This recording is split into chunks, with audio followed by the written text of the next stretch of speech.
Hi there, and welcome to episode one of Alien Earth-616. This is going to be AIM Team 1. If you haven't, I suggest you, if you'd like, to check out our session zero that we had, really go into the background of some of the gentlemen's characters that you've got on your screen right now. But let's give a quick review of who's playing who. OMJ, let's start with you.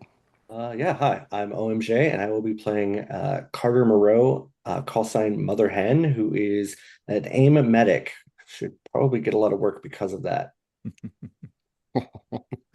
I'm sure all the OSHA rules are being followed in this AIM Absolutely. building that we're starting the game off in. Okay. Pace, tell us about Bevan. Bevan Bouchard. He's a Northern Canadian boy, former hockey player in the senior AAA. He was the goaltender at the time. Got kicked out for experimenting on his gear and his tech. A little jaded about that, so found his way eventually to AIM to work on their tech and without limits or restraints. Very good. Copy. Hello there. I'm playing Dr. Elias Cade. He is a biological forensic scientist, and he's been recruited by AIM for his knowledge and his experience in working with some species that may or may not be locally from planet Earth. And he's very excited to take a look at to anything that seems peculiar or paranormal. So yeah, looking forward to getting into it. All right, Billy. Oh yeah, hello, I'm Billy, and I'm playing Greg Henshaw, what do you call him, security guard who is kind of looking to move up through the ranks, and his meticulous attention to detail is something that AIM is particularly fond of. So it's kind of got him in, some good standing. He does security at the front door. He's a little bit of a bumbling, falling into situations, but sometimes comes out okay every once in a while. And that's the gist of that one. All right, and Aaron. My name is Aaron. I'm playing Mickey the Canary. He's an ex-convict that signed up for one of AIM's test subject programs. He's not really good at very much, but he could survive. And that's going to be helpful given the alien theme that we're going to be having in this particular campaign. So a few notes. One, we are running a little experiment here in that all the characters are rank 0 to start, which of course is not a formal rule, but something we've talked about on the channel. So this is a little bit of a play test to see how that might work. The other thing to mention is that this game is going to be part of a shared world. Right now, and we'll put the link in the description to this video as we did in the last video, but you can join a Discord. And there are, I think, 9 different campaigns with, I think, 8 different narrators. It's between 7 and 9 different games going on right now, where people have decided to carve out a little area of the world where something similar will be happening to what will be unveiled in today's game. So if you'd like to participate in that, all you got to do is grab a narrator, or if you're a narrator, grab a group, join the Discord, claim a faction that hasn't already been claimed. We have a channel there that lists all of the different factions that have been claimed. So factions could be anything from AIM, as we've got going on here, to the New Mutants, to what are some of the other ones we've got? We've got Roxxon. Savage. We got a group in the Savage Lands. What was that, Billy? Roxxon. Roxxon. Yep. Roxxon hasn't been Oh no, claimed I haven't yet, been I don't cleaned yet. think, but that's an example of one. Damage Control would be another one. Were recently in the Power Man, geez, Wonder Man Whatever. Yeah. show Yeah. that just came out, which was excellent. And Damage Control had a little bit to do with that. No major spoilers there. But yeah, if there's a little corner of the Marvel universe that you like, especially if it's rank 3 or lower, we're going to keep this thematic with Alien, right? Alien themed games wouldn't be fun if Captain Marvel came in and just killed all the aliens. Yeah, so that's one way you can kind of be a part of this. The other way is you're going to see we've got some NPCs that are going to be a pretty important part for as long as they're alive of this game. One of the first ones we'll meet was collaborated on with by Tom Mannering, who had a super chat, super thanks in one of the comments, and had an opportunity with that to work with me on fleshing out an NPC that it's a way that he could just kind of be a part of the world we got. So if you do have an NPC that you want to suggest or one that you want to flesh out, maybe give a little secret to or some agenda or something else, then by all means hit me up with one of those super chats and I'll reach out, or you can reach out and we can plan something really evil and sneaky and awful for these folks. So that's all I've got. So let's jump into things. And what we can do is, Billy, we're going to start with Greg Henshaw. Perfect.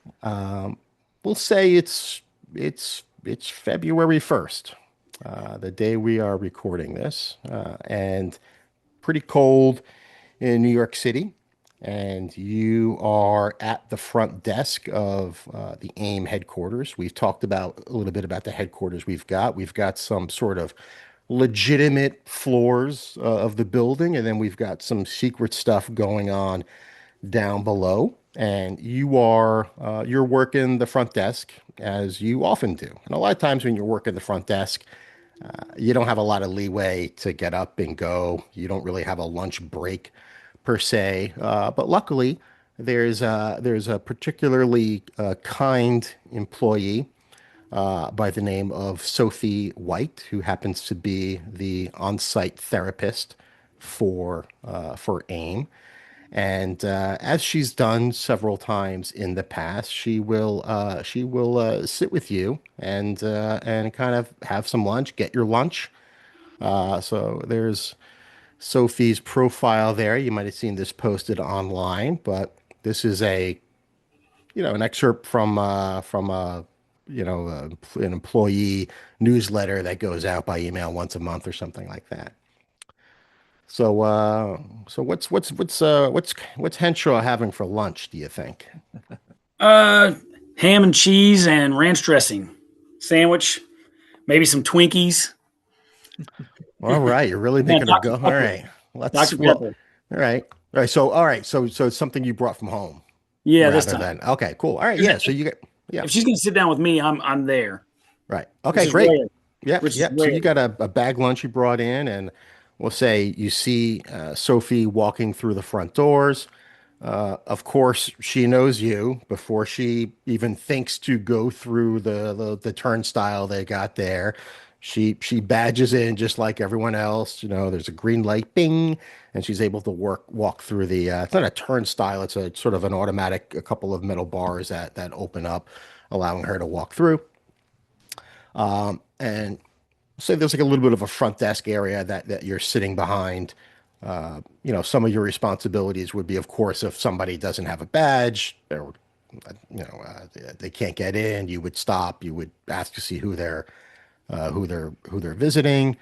And they usually have one guard at either side of the building, and you're on the right side as you're looking at the building. So Sophie comes in, sits behind the Uh, desk with you. Hello, Miss White.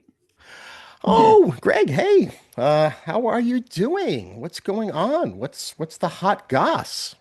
And she Oh, opens up. She's got a salad from a local place that she opens up as she sits down next to you.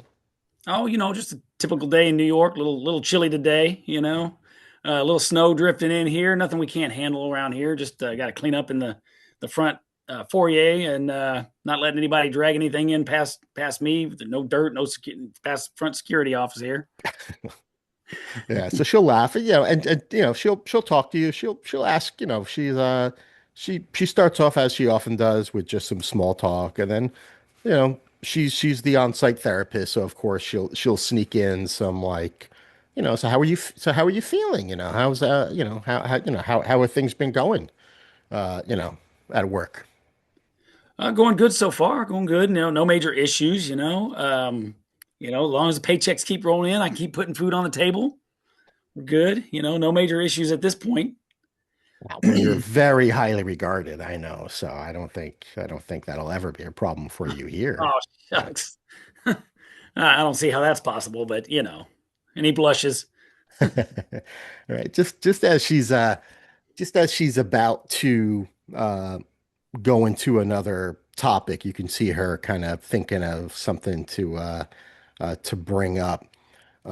You hear a very loud noise coming from above. Almost sounds like an explosion. Uh, and Sophie kind of looks up, like, what was that? And she looks Uh, down. She's like, was that like an earthquake? Um, we don't. Yeah, I don't know what that was. I mean, it's not like we get many earthquakes in New York. yeah. Uh, the walls begin to rumble a little bit, and you see a shadow from outside, and you can see a couple of the folks walking by. It's New York City, so there's tons of people walking by, looking up, and a couple of them scream. I'd be like, I got my little radio comm Henshaw to the front desk. Everything okay up there? We'll say you don't get an immediate response from that. Okay. Miss White, I'm sorry to cut this short, but I probably got to get back up front just to make sure everything's okay. Yeah. Um, before that, before you're even able to finish that, you can see again that the front of the building is still sort of in shadow. You can see inside the building, maybe from ceiling tiles moving a little bit, some dust coming down. The lights flicker for a moment, go out, then come right back on. It's still daylight, so you never lose sight of what's happening, but they come back on maybe a little dimmer than they were before. And you can see people beginning to look up and then beginning to scatter. Okay. So in that case, is again, it's like I don't know what's going on, but and again, I hate to cut this short, but I'm going to have to get up to the front desk and see if anybody needs some assistance Yeah. and check And, it. and we'll say like you're actually sitting at the front, the front desk. You're just sitting Oh, okay. I like thought we were she kind of walked around. Like my imagine the fault. I front was thinking desk we were on the goes like cafeteria. across the Okay. whole. Yeah, you don't get to like Yeah, yeah, yeah. have time off from working. So as Gotcha. you're talking to her, every once in a while, you gotta like, Okay. you were like tending to somebody, keeping your eye on somebody. So then, can Um, I make my way after I dismiss myself out the front door then, uh, or yeah, yeah. So we'll say like you can kind of walk around, and maybe she's gonna kind of walk like almost like behind you, almost like not quite cowering, but like not wanting to just sit out, like not knowing what's going on. No ego check needed. You can plainly tell she's scared. am Definitely I not the only smoking. one on duty up front if I was eating my sandwich, or is there another? Yeah, yeah. There's another guy. We'll say your immediate supervisor is working the other side. His name is Calvin Carpenter, and we'll say what you had overheard him talking just briefly is there's somebody who was looking to get in, who had an appointment with somebody, and there was some minor inconsistency with the paperwork. Let's say his name was Robert on his ID, but the meeting said Rob, and you're like, oh, he's like, oh no, I can't let you in. The meeting here is for Rob Leibowitz, not Robert. That's a completely different person. And he's like, no, that's me. I'm here. I'm for the meeting. And they both kind of turn around as well, looking at the people outside and this commotion. So I we'll said, say, Mister. yeah, Oh, go go ahead. ahead. I was just say, Mr. Carpenter, sir. I'll check this out. You just stay put, and maintain the front door, sir. Yeah, You and we'll don't say mind. at this point, he's kind of stopped too, and he's looking outside, and like you two make eye contact, and we'll say he tells the guy to like just sit right there, and this guy Rob/Robert is on the other side of the front desk. Okay. They have like a little camera set up so you can get a temporary badge like you do in a lot Yeah. of office buildings. So this guy is on the other side, and Calvin, your boss, is on the sort of the secure side, let's call it, behind that long desk. So as you make eye contact and as you communicate a little bit, we'll say that there is a very loud explosion that happens. So what I need you to do is roll initiative for me. Okay. And I'm gonna roll. I got a 16 with a 1 in my vigilance, so 17. That is excellent. Beauty. First roll of the game, knocking it out. All right. All right, that is good. That's going to give you some options here. So, Okay. so what you see is essentially it looks like part of the building, a not insignificant part of the building, is crashing down onto the ground from The bar above. building? It looks like I mean, Okay. it's coming from directly above. Directly above, okay. So you would imagine. People are scattering. You can plainly see not everyone got out from this. Chunks of the building fall.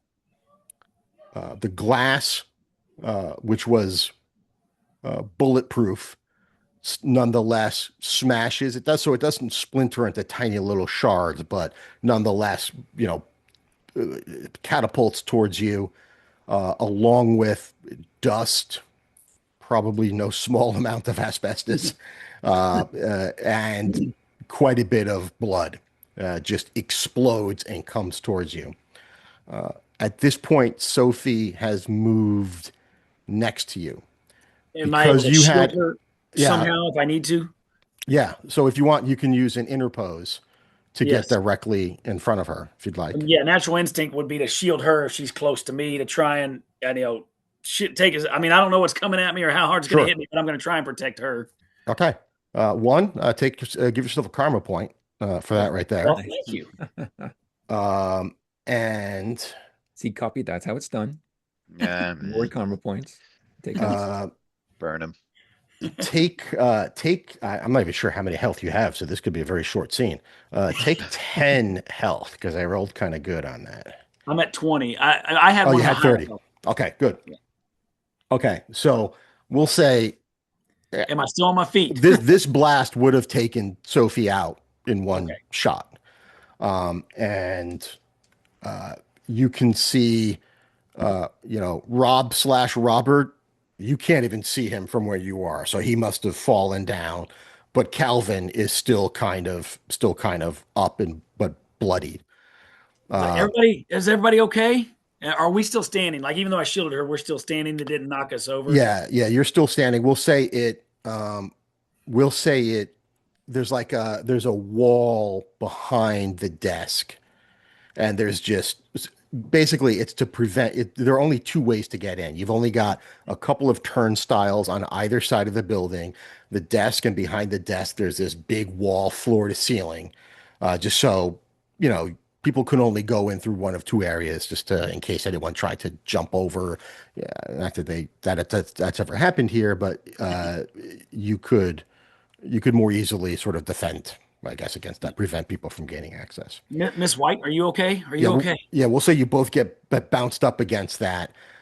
You're sturdy enough where you didn't like crush her or anything, but we'll say, her hair is blown back. Both of you have this grayish white dust. That could be like almost like concrete dust. That's covering you. And we'll say even like the way she kind of turned her head, it's like half of her face and her hand is covered, and there's almost like a handprint where that dust isn't from her face, and she's just looking like dazed, and That's why she I'm looks asking if she's terrified. okay. Yeah. To get confirmation from her if she was okay. Yeah. She's up, she's conscious, she's terrified, and she's just like what was that? I have no idea, but there's a lot of blood. Apparently, I need to get out there maybe and check and see if there are other people need help. And did we say Calvin's last name is Carpenter? Is that right? Carpenter, yes. Okay. Calvin Carpenter. The famous Marvel thing, the double. What is that? I had considered that. Yeah. Yeah. I was like, I picked Carpenter because you told me he was very strict and very like rigid. And I'm like, oh, kind of like wood. I'm like, what'll help me remember his personality? And I said, okay. Carpenter, why not? All Well, if right. she's okay, then I guess I'm going to try and see what's going on outside the building. If there's anybody that needs assistance out there as well, or I guess I should check on Mr. Carpenter. You said there's blood, and maybe check on Rob in there first. I want to make sure I secure the scene inside the building first. Then I Yeah. guess. Yeah. We'll say you see Rob is lying there on the ground. He appears to be unconscious. I guess I'll move over and see if unconscious means dead or just actually unconscious. I don't know if I can feel for a pulse if I'm smart enough to do that. I mean, Yeah. I got Give me a logic check. here goes with the -1. Oh, actually, I rolled a 16 -1, so 15. Holy moly. Yeah, God, you are nice. able to Yeah, yeah, I mean, we were looking for I was going to assign 10 just because that's the stop bleeding kind of yeah. roll, so figured it's the same. So, yeah, let's say he's got a pulse. We'll say because his back was to the blast, he didn't see it coming. He had nowhere to dodge, and it really cracked him in the back of the head. So you're pretty sure this guy is like concussed at Yeah. the very least, but probably Alive. not in danger of dying. Okay. And as you know, as you're doing that, you know, you can hear more and more sounds coming from above. You still see a shadow and there's still rubble and stuff coming down. And every bit of rubble will kick something into your general area. So there's concrete and chunks of metal and glass that's being sprayed kind of near you. We'll say you're only about, let's call it 15 feet from where the glass in front of the building was. And yeah, there's just all of this rubble. I mean, and it obstructs almost your entire view. I mean, there's still like daylight coming in. It's not like pure solid. There's still cracks and stuff, but yeah, it still looks like the sunlight from above. And well, it's about noon, so the sun should be more or less above you. Is obscured, and then you hear another very loud crash coming from just a cacophony of sounds coming from within a few blocks, maybe the Times Square area. So let's say west from where you are. It's like, Mr. Carpenter, sir, this sounds bad. This sounds like a major situation here. So, and then I will kind of probably hang back again, make sure that everybody's in here, but try and get a peek out and see when it's clear enough and once debris stops falling to make my way out of the building to one, assess the situation and see if anybody else needs some assistance. Yeah, If we'll that's say that, but before you do that, um, Carpenter is on his comms and he's talking to somebody, and you just hear him say, "Sir, sir, yes, sir," uh, and then he'll just point at you and go, "Henshaw, uh, back inside. Uh, we're shutting it down." And he lifts up a compartment maybe that you didn't even know was there. This sort of hidden panel in the desk, and you can see a key.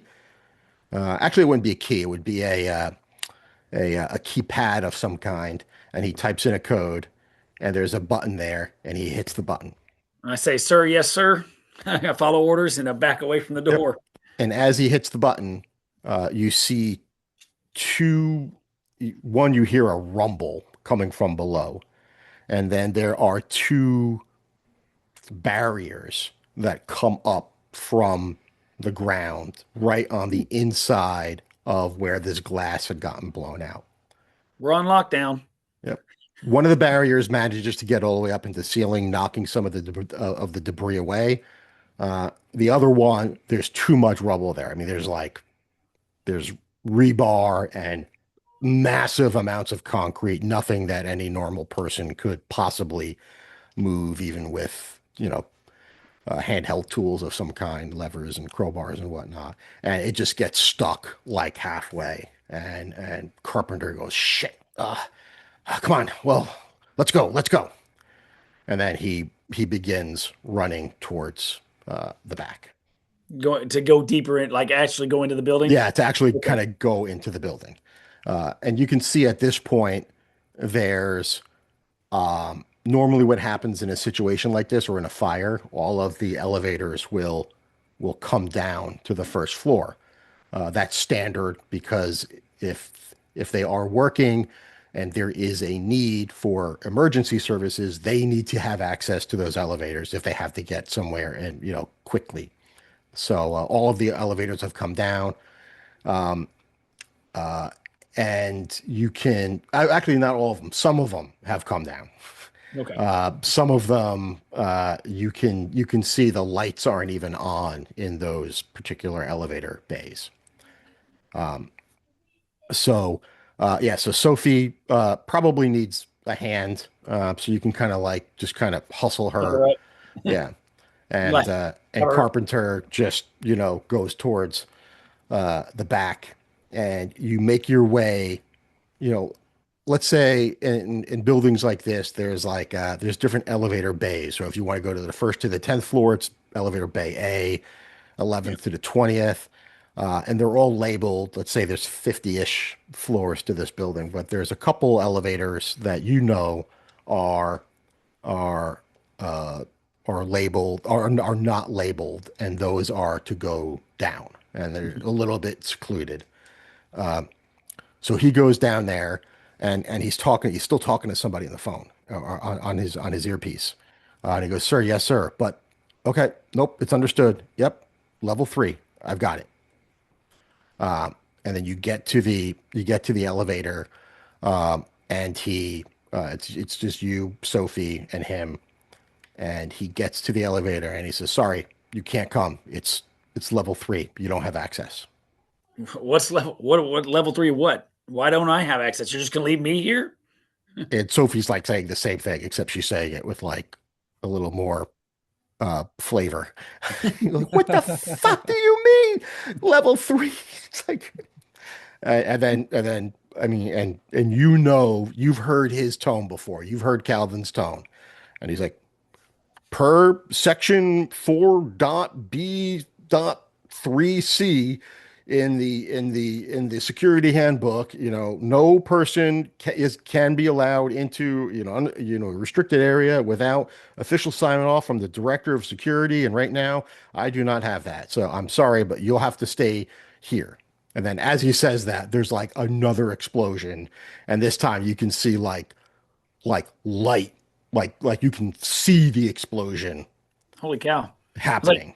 we can't stay here. And can I like maybe try and cite some sort of loophole security thing that would Sure, give yeah, me? give me let's see if your dice hold out. Give me a logic check.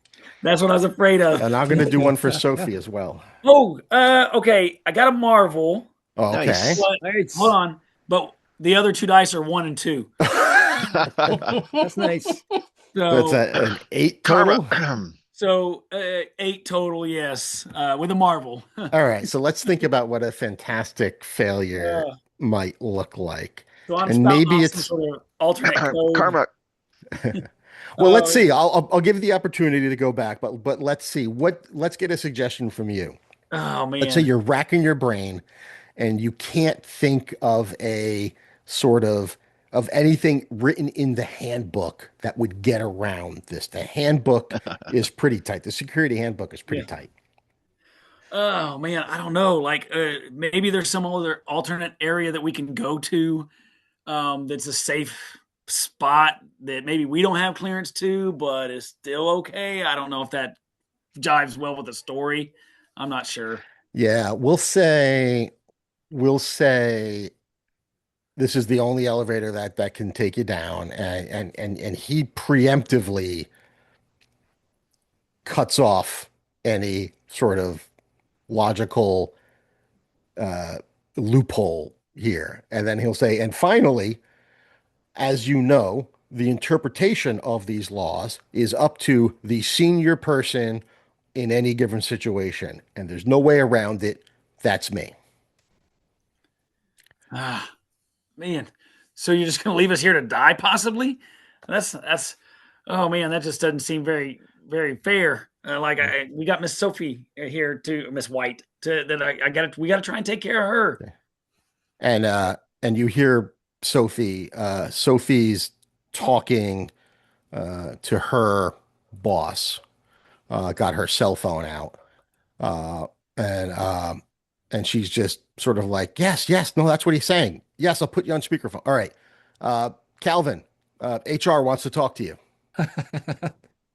and Calvin's like, okay, and then you just hear a woman on the line go, Calvin Carpenter, you are fired.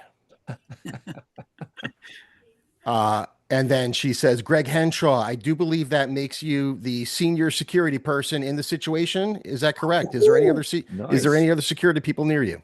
No, no. And I do a little dance. It's like, okay, level Carry 3 it on. is. Get Brittany down here. Or sorry, her name was Brittany. Get Sophie down here. On it. So, and then I guess I don't know if how do I get clear? Do I get? Hand me your badge, Yeah, I Carpenter. was gonna say, just Yeah. Actually, like we'll say, Sophie says that. Sophie is within the HR department, so we'll say, and she'll even cite some security code that as soon as somebody is let go, they must immediately hand over all security, yeah, everything, all AIM equipment to HR, and she's technically HR. So she holds her hand out, and then he's like looking around, and he can't think of a loophole now. So he just dejectedly hands over the badge, and there's like another explosion outside. And then we got to scan that real quick. Like, we got to get out of here. Okay, yeah. So you scan that, and then actually, you at this point you hear like you hear a little like beep coming from your badge, and we'll say these badges are pretty thick. They're not like flimsy. There's definitely something electronic going on Yeah. in there. We'll say it even has like a little built-in flashlight in there. It's got a couple of cool little things built in there. So yeah, you hear a little ping that you've never heard before coming from your badge. Right. Yeah, Why is my badge pinging? And then and so I pick it up and like, what's going on with this?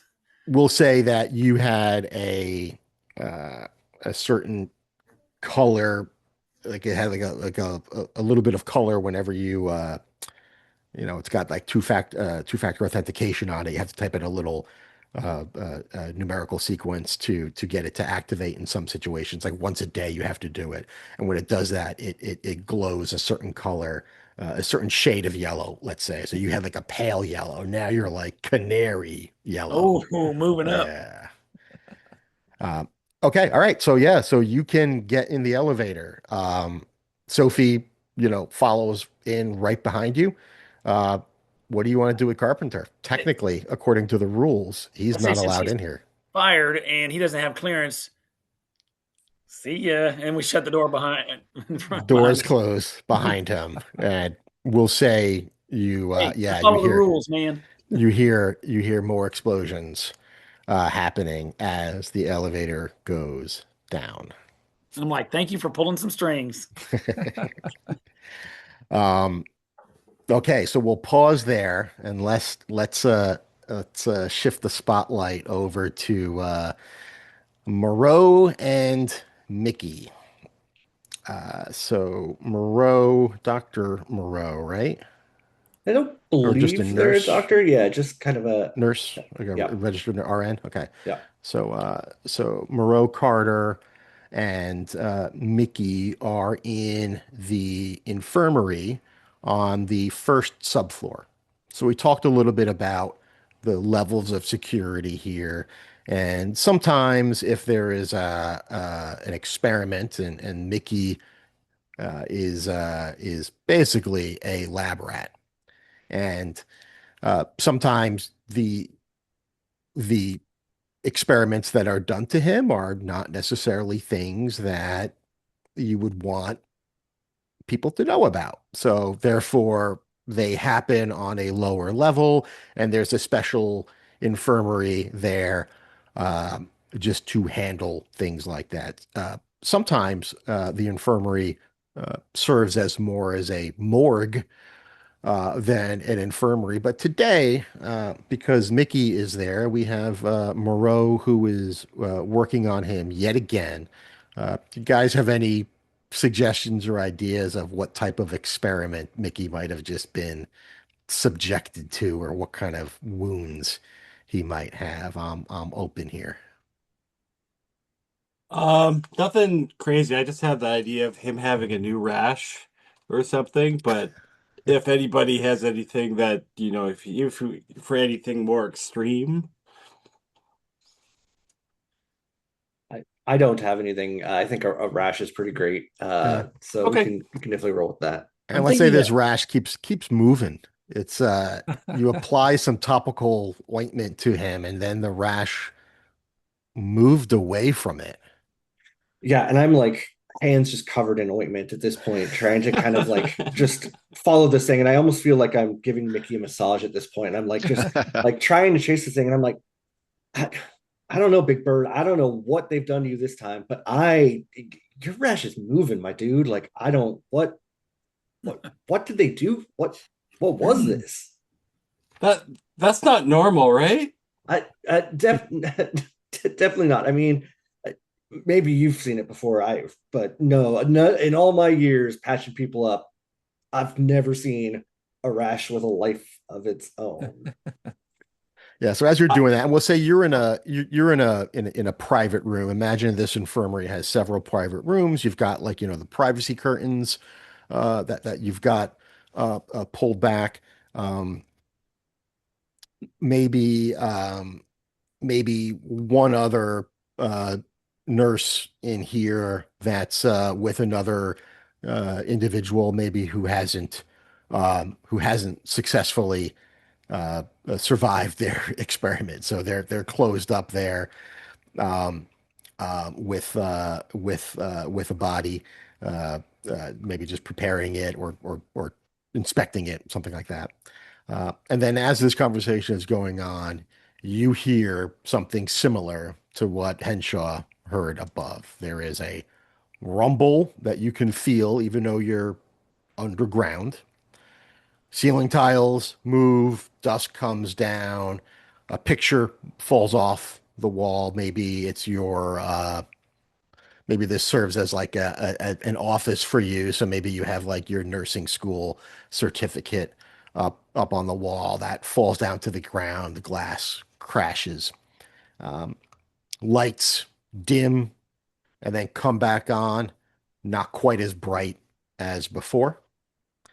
And yeah, what do you two do?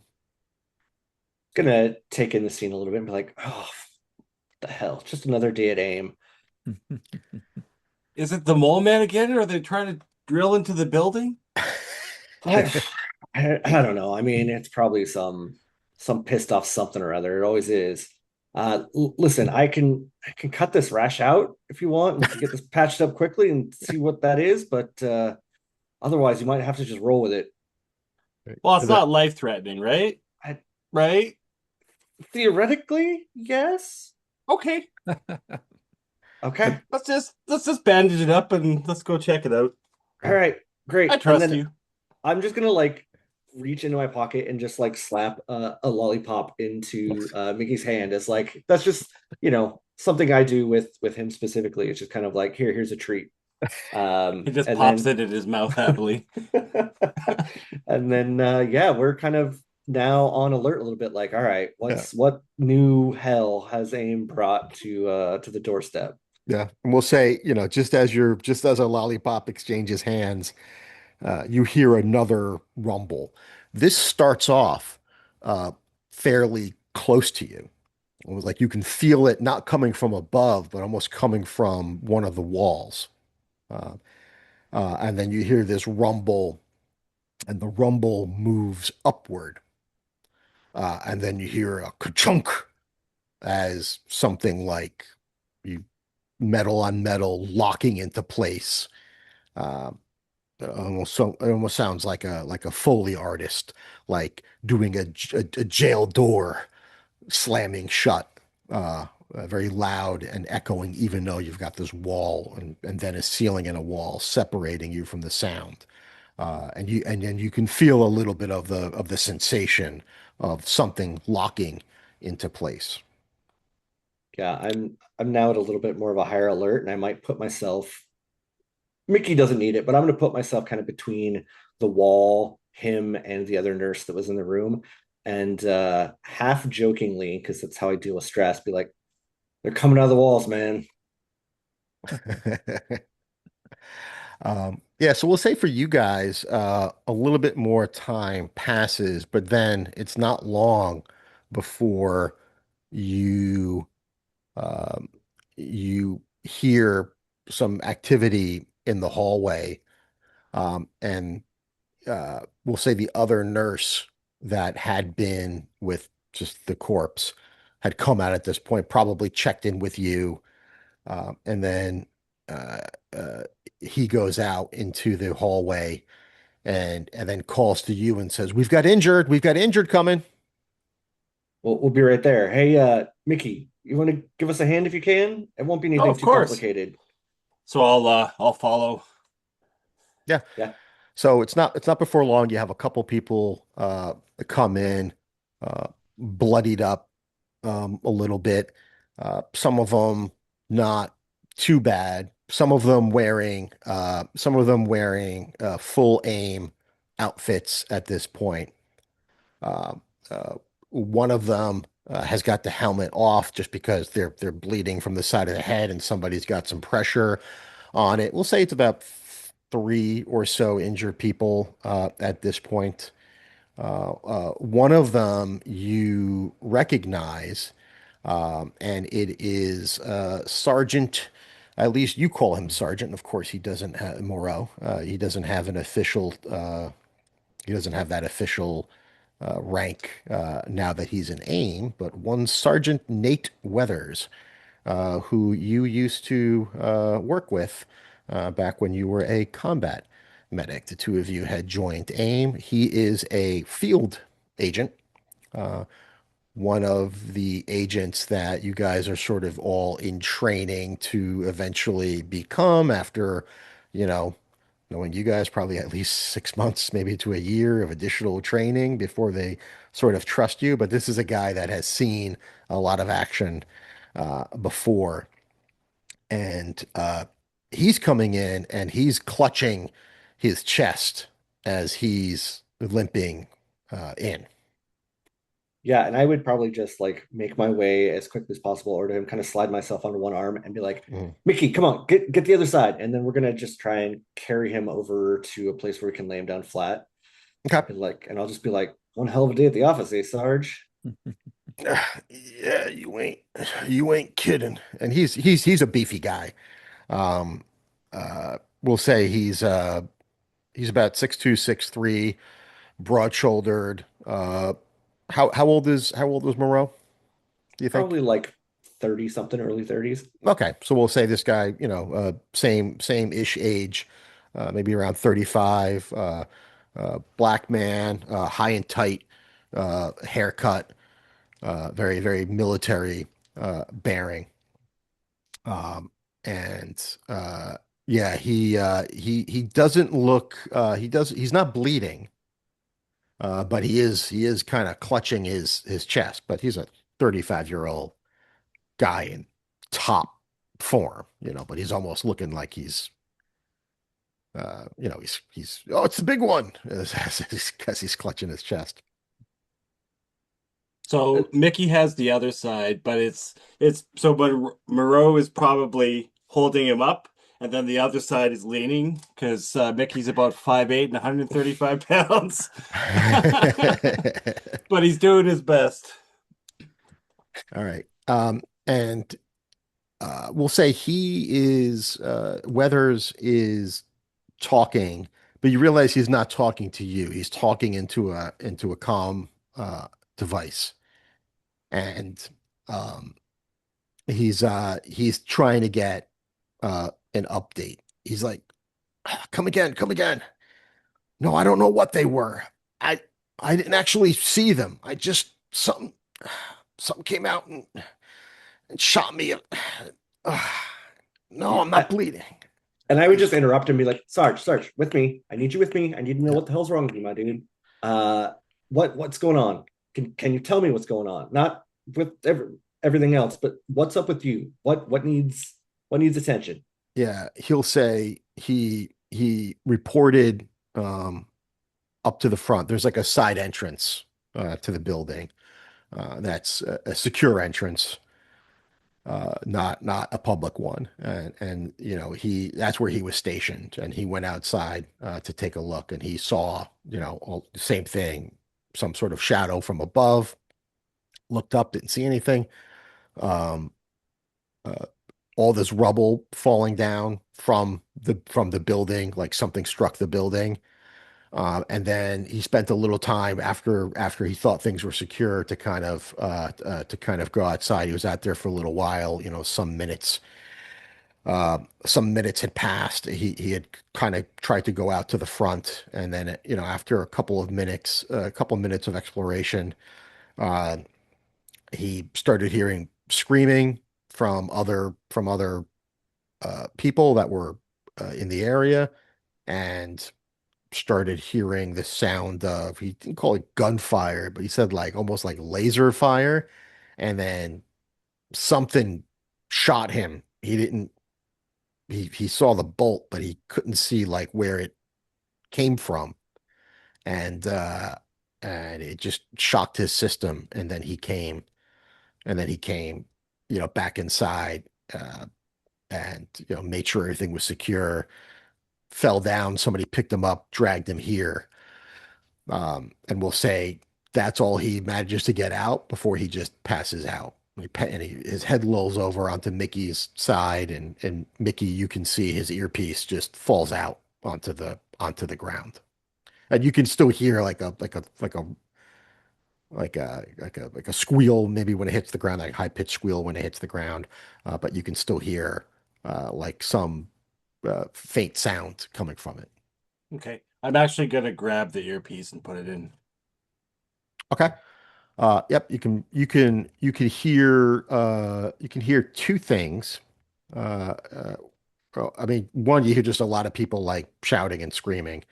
One person you hear uh, saying, "The armory is overrun." I repeat, the armory is overrun. Fall back to lower levels. And then you Is hear, that near us? uh, that is on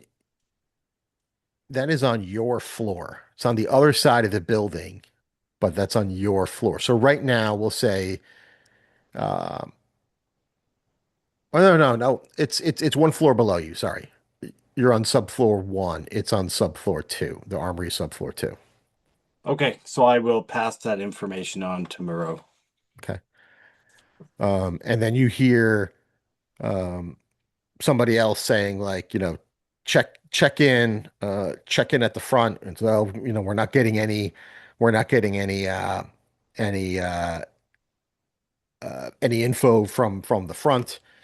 And they say, put it on, you know, put the intercom on. And then you can hear uh, some ruckus happening from the front desk where Henshaw had been. I will say you can hear Calvin Carpenter's voice through interspersed with some gunshots and some laser fire. And you hear him screaming, "No one's allowed inside without proper clearance." Bang, bang, bang, bang, bang, bang, bang. And then it goes dead. And we'll say that's what you can pick up. I know that I would have kind of been more focused on, like, I hear Mickey kind of as I'm training my thoughts on like focusing on Sarge. I'd be checking for a pulse. Um, and if there is one, I would be checking to see for like scorch marks and see like if I can determine uh where he's been hit and by what. Yeah, so if you want, you can take some. It won't take you long to kind of get him out of the get him out of the outfit to see if he's got any, damage to his person. And yeah, you don't see any, scraped knee maybe from where he hit the ground, but you don't see any like bullet wounds or laser marks, anything like that.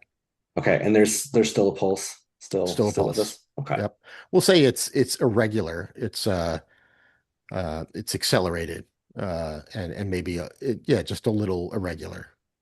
Okay. Once I understand that he'll be fine or close to fine, then I'd be like, "Okay, Mick, what's going on? What's happening?" I don't think it's Mole Man. Well, that would be a plus, maybe. Do we have any idea how bad it is? This does not look good. Uh, doesn't sound good. The armory's overrun. Sounds like the front of the building is being attacked. The armory. We're close to the armory, right? It's just one floor down. Yes. Should maybe we should I don't know. And he kind of goes, like he's been in the military, Murrow has, and is kind of like looking around at all the people in the infirmary and takes a quick inventory. He knows that Mickey can kind of take a lick and keep on ticking, and is like, Mhm. I think this is on us to go see what's going on. Okay. So Mickey will grab Sarge's badge and they'll just Mhm. shrug. What are they going to do? Fire me? They couldn't if they wanted to. And then I'm gonna look to see if Sarge brought a weapon with him. Yeah, yeah, we'll say he's got one holstered. Okay, I would definitely grab that. Okay. Yeah, we'll say it's And the Mickey equivalent pulls of out. a Oh, pistol. sorry. Yeah. Cool. So And Mickey then pulls out his switchblade knife, yeah. tries to do a trick, and it just kind of flips into the air and falls on the ground. Well, listen here, Big Bird. At least it didn't hit you this time. I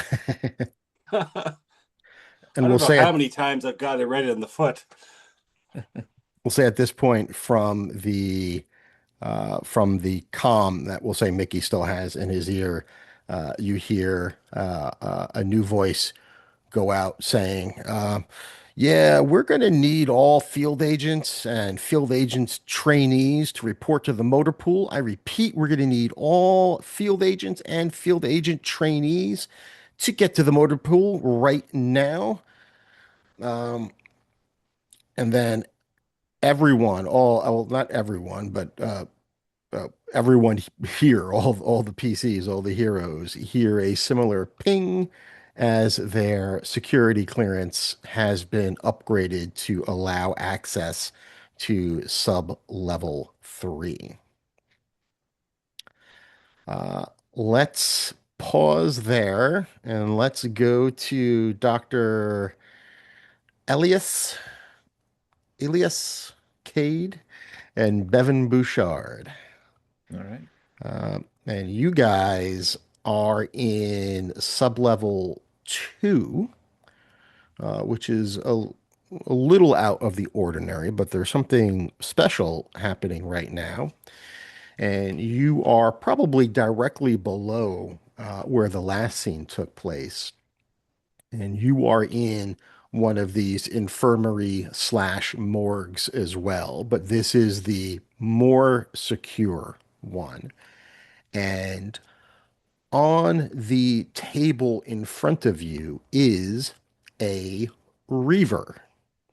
So, not a known reaver like Pretty Boy or Bone Crusher or any of the ones that Wolverine and Jubilee fought shortly before they were crucified, but a nameless reaver. So, cyborg, uh, half human, we'll say. It's about 50-50 and half Hmm. mechanical. And you are with Dr. Jamie Sarah Crowder, and she is currently performing, you would say, an autopsy, except the Reaver is still kind of alive. So Mm. whatever the word for a living autopsy is that I don't think I need to A know. biopsy. Uh, I don't know, not really, maybe no, oh, but yeah, yeah, yeah. maybe. Oh, yeah, yeah. I guess. Well, it would go, well, Hopefully, it's called surgery, and then that's goes okay. off A to successful biopsy. But yeah, surgery, I think hopefully. Yeah, we're performing a surgery essentially. Yeah, it seems like yeah, yeah. But in terms of before it what becomes a she's biopsy. doing to this person, it is the type of analysis you would do on something that is probably not going to survive after you're done anyway. So it is extreme, some of the things that she is doing. Oh, For science. vivisection. Yes, vivisection could be what Oh this God, we're giving is. him a vasectomy. Wow, I didn't sign up for that. I'm not sure if that part was in the 50% or not. We'll leave that to the imagination of the viewers. So we'll say, yeah, he is hooked up. He's got like his face is human enough. We'll say his chest is human enough. We'll say it's his arms and legs that appear to be bionic, and he's got some oxygen a mask on that's sort of pumping him a bit and probably sedating him actually more than anything because they do want him alive, but they don't want him too alive. So we'll say that's going on, and every once in a while she'll like call out to Cade for a particular device, and usually they are, if she asks for a scalpel, it's like some thick, Hmm. vicious looking thing. It's not the precise kind Not of, this the surgical scalpel. No, we're talking like yeah, like something to hack through bone or something. yeah, Just get through very tough scar tissue or a carapace or something. Yeah, you yeah, can maybe crack through it. even Yeah. like a laser involved somehow. Oh, Something, it's AIM, right? So it's probably not safe, but amazing. would work. And the reason, of course, Bevan is here is because this isn't a typical biological thing. There is a lot of uh, hardware involved here. And so she's occasionally looking to you for your expertise because this, is, just Yeah, it's going. it's not important enough to have one of the senior guys here, but she wanted somebody representing engineering just in case there was something that your expertise was needed for. Just checking the oil, checking the windshield washer fluid. Yeah. Yeah, easy stuff. Uh, and we'll say it's uh, Dr. Crowder is very just passionately looking at what's going on. Occasionally, she'll cut into something, and there's a spurt of blood, and Cade's got to clean that up. And we'll say, yeah, maybe even there's a point where there's some oil that is like leaking or something, and so Bevan's got to get involved and figure out how that can get, tweaked or turned off somehow. So there's not a lot of small talk happening during this procedure. Dr. Crowder is not one for that. Very, Hmm. very driven. I'd Uh, say Kate would be there, also taking some detailed notes and examining it, and being very fascinated by the neural networks interfacing with his anatomy and how the the how everything is connected from the brain signals being sent to his electrical components and how that those things are interacting. So yeah, he's taking this all in with wide-eyed fascination. mm. So it's not long, surprise, surprise, before there's a rumble. Same thing, everyone. I know, shock. Same thing, everyone else. You're a little further down, so maybe it doesn't shake the room quite as much. We'll say nothing falls from the walls or anything like that. However, the one thing that is consistent is there's that same blink of a power outage that happens, and then Bevan would know the lights come back on. You can see they're dimmed a little bit. You Mm. would know instantly, oh, we're on some Yeah, for emergency emergency power. Yeah. power. This is like the UPS system, Hmm. uninterrupted power supply, not parcel service. So yeah, so you can just feel that you went on that. You also notice in the room that all of the equipment is being rebooted right now. Okay. So Dr. Crowder just sighs, which is about as much emotion as she's typically going to give. Just sighs and like puts the scalpel down and just like rests her hands on the side of the table and just speaking to no one in particular, just says, "What was that?" Then be like, Well, holy Thor Almighty, what the HE single hockey stick is going on up there? And he would just be kind of checking the computers as well again, and be like, checking to see if any like when the boots back up. Um, I guess we don't have. Do we have comms or anything on us too?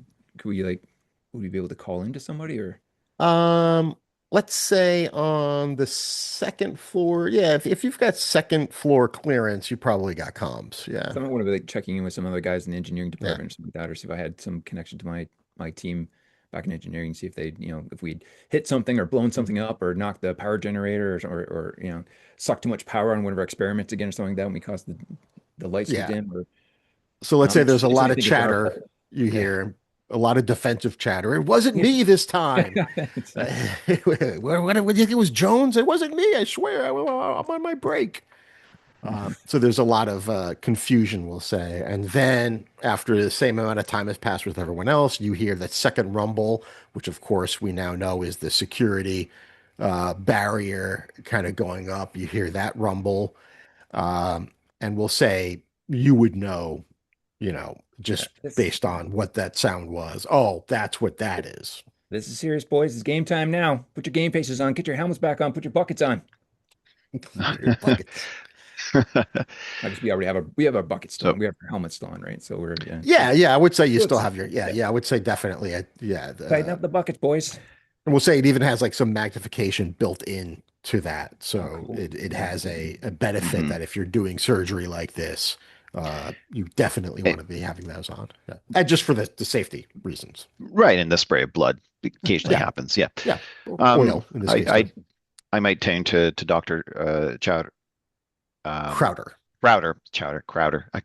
Oh Crowder, yeah. and I'm just like his sedation levels seem to be rising. I think the patient or the specimen, maybe he'd refer to him as, is gaining consciousness.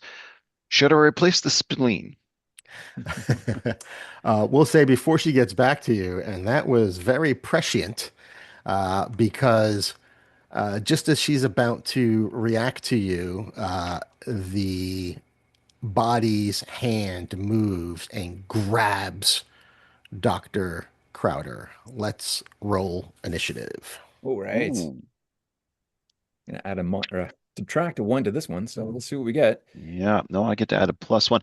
So I've got 11 on the die, 5 on the Marvel, +1, so I'm at 12. Okay. I'm a 15 Sorry, minus Doc. one, so 14. Wow. All right. The Can good Elias doctor show me up rolled here? a 1-3-1.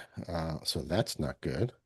Oh, And we are going to use regular aim agent stats for her. So that's a +1. So that's a 6. Wow. Wow, wow, wow. And let's see what the Reaver Well, gets. she could have been surprised, maybe. Yeah, yeah, definitely. Uh, oh, for sure. Yeah. all right. And So the that arm would have been Reaver, strapped down, I won't say when the Reaver deactivated. goes yet, but Paste, you go first. Ooh, ah. All right. So if I see this arm shoot out and grab the good doctor there, I'm looking back for my trusty signature weapon, and I bring it with me everywhere. So I reach back and grab my at least almost 2 foot long old school heavy iron wrench, and I just kind of bring it up, and I'm looking at this guy, and it's like, watch the grip strength there, bud. We know you've been indulging in some self-care there, but let's give this one a break. And then I just kind of try to hammer down on it with my wrench and try to like break that arm All and right. And snap I'll it in half. give you an edge because technically we'll call him prone. He is Haha, Oh still wow. lying stats. down, even though he's elevated a little bit. He's still lying down. So I'll give you an edge on that. All right. What's my target number? Target number is 11. Okay, I just want to know which one I'm adding to. I'm going to add one to that so that right now is a 10. I'm sitting at a 12, all in. Okay, But if I got an edge, I'm going to reroll my Marvel dice because I got a 4 on that. nice, Roll it to a 6. nice.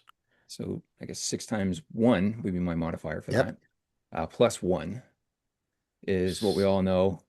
70. As we all know. As we all know. 6, 7. Oh gosh. Sorry, Oh we had to get gosh. one in. No, no, we didn't. So yeah, so 7 points of blunt smashy smash damage. All right. And And what area were you going for? Were you going for again, if the the arm was arm? reaching out and grabbing a throat, I was going like for like the middle of the arm, closer where the elbow might be, and just Okay. trying, like to snap that, Okay. break it. Yeah. You know? We'll say it that's enough to I mean this wasn't really a grab action on her, so we'll say it's enough uh for him to release contact with Nice. the good doctor. So copy, you go on 12. Hmm. I would see the large blunt instrument come down and smash into the arm. I'm just like, not a very crude medical implement, but I appreciate the assist. And I think what Dr. Cade would probably do is look for some way to either sedate him or incapacitate him. Like he would know the neural network or the system there. Is there some way to sort of shut him off? I'm looking for the off switch for this guy, and I've got a very sharp scalpel in my hand as I go in there to do that. Or at least I'm assuming I'm holding the scalpel that Dr. Crowder asked for. Yeah, so looking for the off switch. I'll call that a logic check and let's make it a target number 11. Right. Okay. And this is vigilance. Logic. Oh, sorry, logic. Okay. All right. Well, we rolled a 14 on the die, and Okay. logic gives me a +1, so we're at 15. Okay. Yeah. So we'll say there's a couple approaches to go here. Um, and there isn't really like a switch per se. One, you suspect that this is more than just him being biologically awake. There's something else that's happening. It is, uh, he's no longer got the anesthesia kind of going in. Hmm. Um, so that's certainly something that allowed his brain functions to go on. But that reaction of his arm was not like his eyes weren't open when that happened. Oh, interesting. Okay.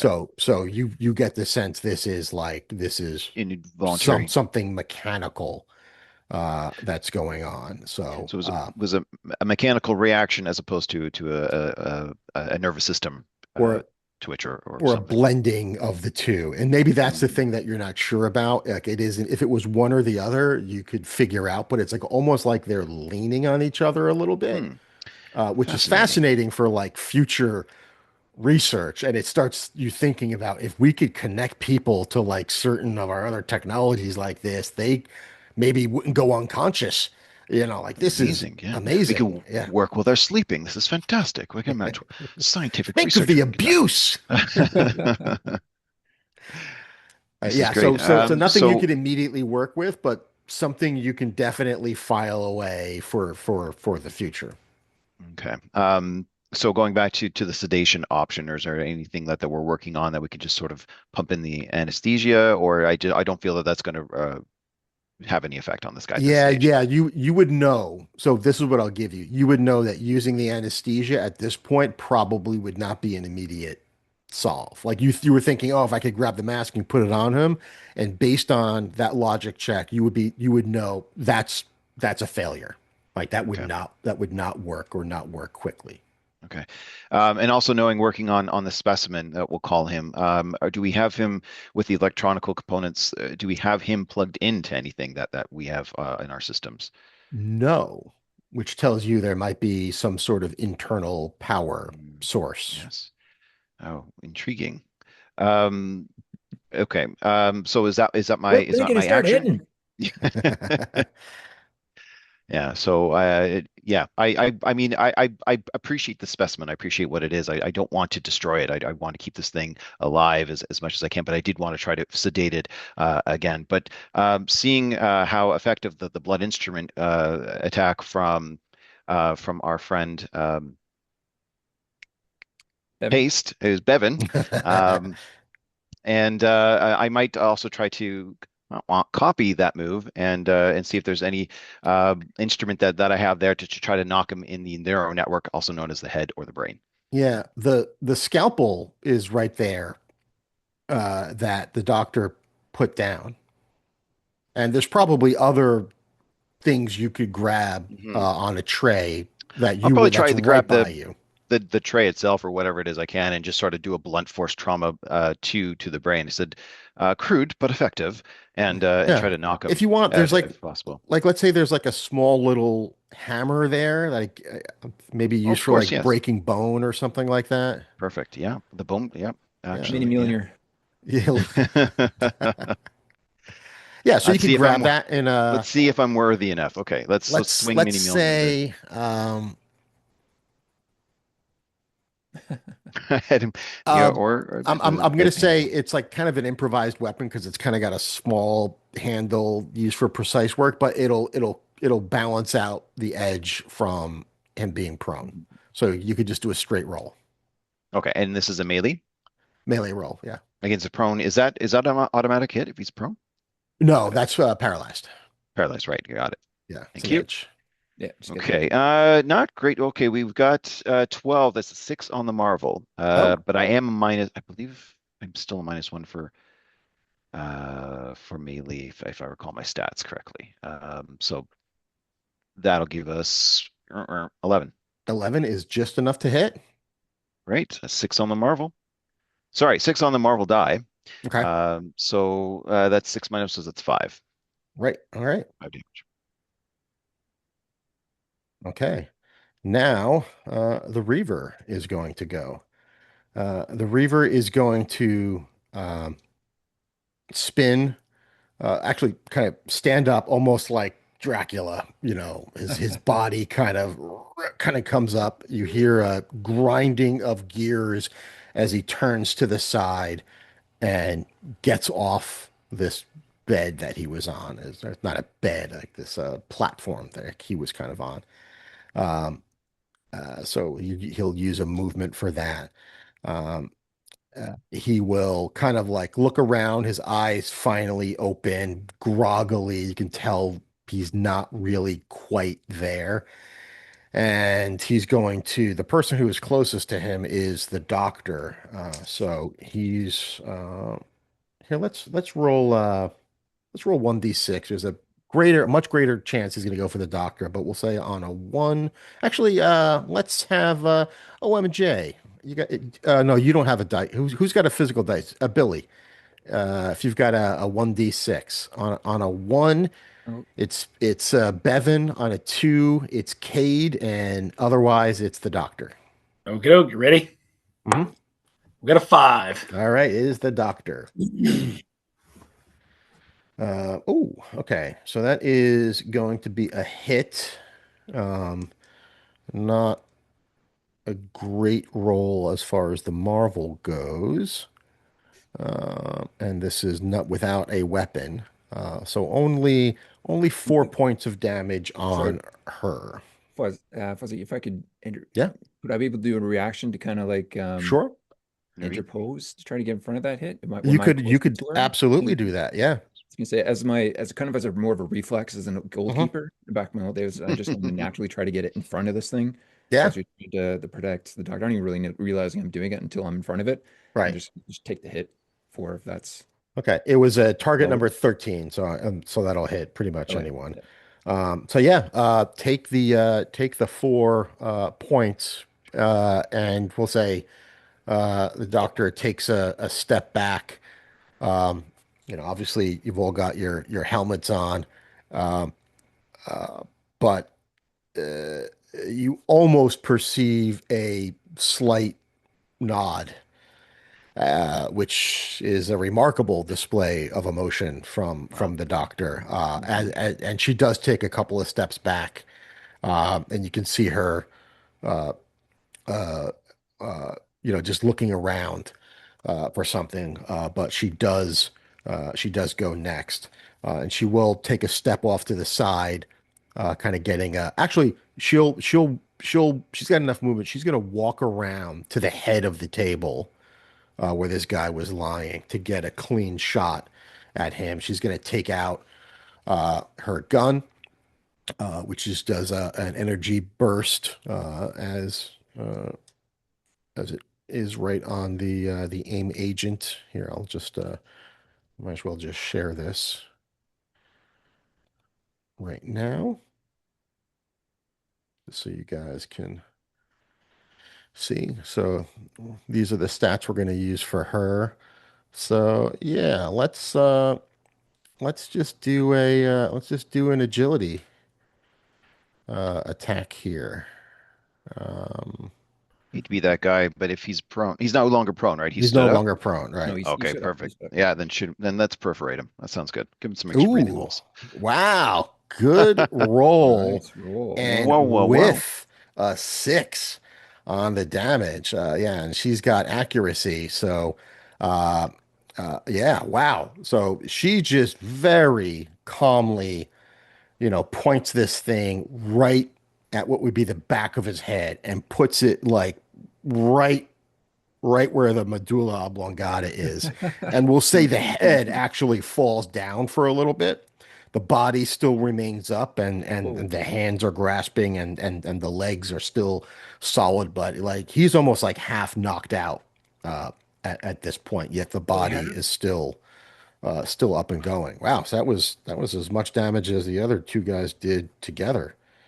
Uh, Uh, Great. And that takes us to the top of the order and paste.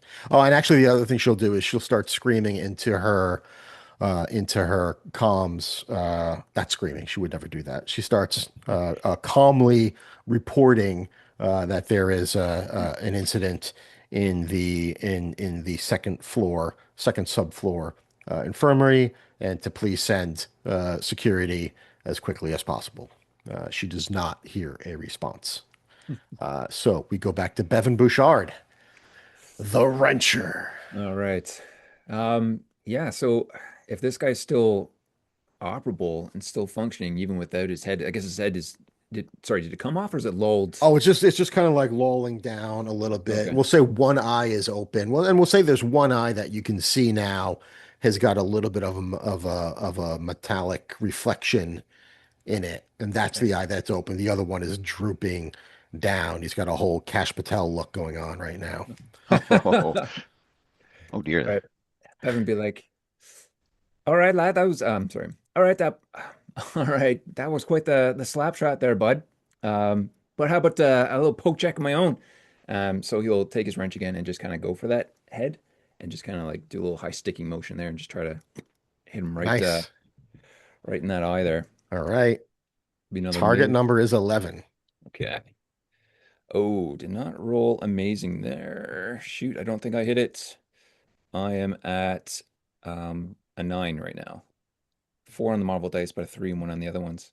Okay. We've got reactions. If And anyone would Elias like Cade. to, has an idea of how they could describe Mhm. a help teammate, I'd, Teammate. Well, if we've been working together, I might give him some headers as to what sort of knowing the systems that we're working on in terms of the how the electronical system and the body's neurological system are working together. I might suggest instead of conking him on the head again, that instead he go for a kneecap motion and try to disable him. So maybe Fair sort of give enough. him some pointers as yeah, to All right. So maybe yeah, on as to he's where to like accurately yeah beautiful. perfect, hit yeah. the So maybe anatomy. as he's going for the head there, And for take flavor, you can hit him in the head and have no effect and then get a second one. You okay. don't have to like Oh, fair retcon. enough. Fair enough. All right. So yeah, so that had like no effect and just kind of like rolled around, didn't seem to do anything. So when he's like, go for the kneecaps. I'm like, I'll go a little higher. And then I just kind of like right in the crotch, kind of come up and hit him with that. And like, That's where his power source, of yeah, course, is. that's what I think. I think we saw, yeah, hit him right in the dipstick there. All Fun. right. So, oh, Reroll one shoot. die. Yeah, I got a 4 on the Marvel, but I got a 1 on the other. So I think I might need to, I need a better chance to up my numbers here. Because you said it was a 13 I need to crack? No, 11. 11. Oh, 11, sorry, right. Okay. You're at 9. So yeah. Oh, no, I rolled into a 2. So we are looking at a 10. I'm one All below. right. So we've also got a help teammate, possibly from the doctor. Let's see what she would do. So I she just sees control my that. body in front of her. Should be something Yeah. I can do. Okay. So she'll uh we'll say like this kind of like bed thing that he's on is on wheels, right? Since you would typically move things. So she just, takes a step back and kicks the bed because she's Nice. on the other side. Kicks the bed and the reaver kind of goes forward like that. Um, and Beauty. then she'll say, the power source is in the sternum. I don't know what a sternum is. Um, oh, there it is. Rolled into a 6. All right. We're Nice. hitting. Okay. But a 4 on the Marvel die, +1, so that's only 5 points of damage. Well, let's do the Five math. We points of had damage. 7 points, 5 points, 13 points. That puts us at 25, and he was a rank one henchman. 5 points is what he had. All right. So he just stands there for a second Teamwork. Mhm. and then just falls forward as you guys kind of move aside. He just falls forward, inert. Awesome. And that's how we do, boys. That's how we do. Crude but effective. Thank you for assisting with this. Dr. Dr. Crowder, are you all right? I'm perfectly fine. Thank you both very much. That was unexpected, Hmm, but illuminating. I Quite. can't wait until this unpleasantness is over and I can begin to take some notes. Absolutely, yes. The I don't body know. seemed to react without having the neural network intact. Fascinating. It seemed it was operating on its own, like some sort of electrical signal was being sent to his mechanical limbs. If this kind Um, of stuff goes on more often than not, you got to invite me more to these parties. This is a good time. um, and we'll say at that, you start hearing through your comms similar things to what you've heard, to what the other party members have heard. Fall back. They've taken the armory and the armory from where, so you guys are on the second sub level, and the armory is on the other side. But we'll say at this point, you start hearing sounds, you start hearing sort of like the equivalent of laser blasts, and you know that there is a secure elevator nearby, and you all heard that ding of your security upgrade, so you know if you can make your way to that elevator and get down. And then you hear the same, another voice saying, "Yep, we're going to need all of the field agents and field agent trainees to get to the motor pool ASAP. I repeat, all field agents and field agent trainees to get to the motor pool ASAP." And so you guys get there, and we'll say at this point, all five party members are on the third subfloor. We'll say the elevators all, there's like two or three elevators that come down. You kind of come out through branching hallways, all sort of meet up. We'll say that Sophie, who had, and you can see many, there are a few people that have like all of this dust and stuff covering them. There are a few people that are limping. There's one person that was just like limping, and we'll say this person was like a field, like an actual field agent that was limping and just collapses on the ground, like he just made it this far on adrenaline and just passed out. And you can see he's kind of clutching his chest a little bit too. Um, and um, uh, uh, Sophie meets up with Brittany, who is the HR director for the building. And you see Brittany's, got her comms in. And we'll say Brittany at least makes eye contact with Mickey because Brittany is technically Mickey's boss, although as we discussed in the session zero, um, they never expected anyone in Mickey's role to ever get to the point where they needed an annual review. But Mickey somehow has survived a year, which is unprecedented. So they kind of had to assign him somebody to be his boss to do his annual review. And that person is Brittany from HR. When So, Henshaw walks out, he's kind of like wide-eyed, looking around, almost stumbles over people because and he's like, "Holy Mary, Mother of!" I've never been to this level before. yeah. We'll say most of the people on this level are in the full yellow suits, but not everyone. How do I get a helmet? There'll be time enough for that later. Somebody says as they kind of walk by. Um, so yeah, so we'll say that there are precious few individuals around that were either field agents or field agent trainees. In fact, you five are it. Most other people are either unaccounted for or injured or not in any position to do anything.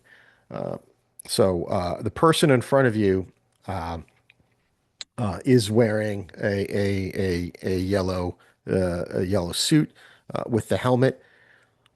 You know that this person's name is Gary. He's a bit of the floor manager, and it was his voice that that you heard saying that everyone needs to get to the motor pool, and that's where you're outside of right now is the motor pool. And he says to you guys, "Okay, what we're gonna need you to do now is to head in there, pick out a mech suit, get in it, and do a perimeter sweep once around. And before you say anything, I know that you haven't completed the training on there, but I've been told the suits are very easy to use, and I'm sure there won't be any problems." And then you hear or you feel like another like rumble, and you're 3 levels deep now, and so this is concerning. The lights flash again, and it's like, yeah, we're gonna need you to do that. So yeah, just do a sweep of the building, and yeah, and then report back. Okay, There's a we'll mech suit. Where the yeah. heck's my Segway? Like that. I worked I long didn't and hard have on that experience with segue. Segue upgrade. Mickey So looks super excited.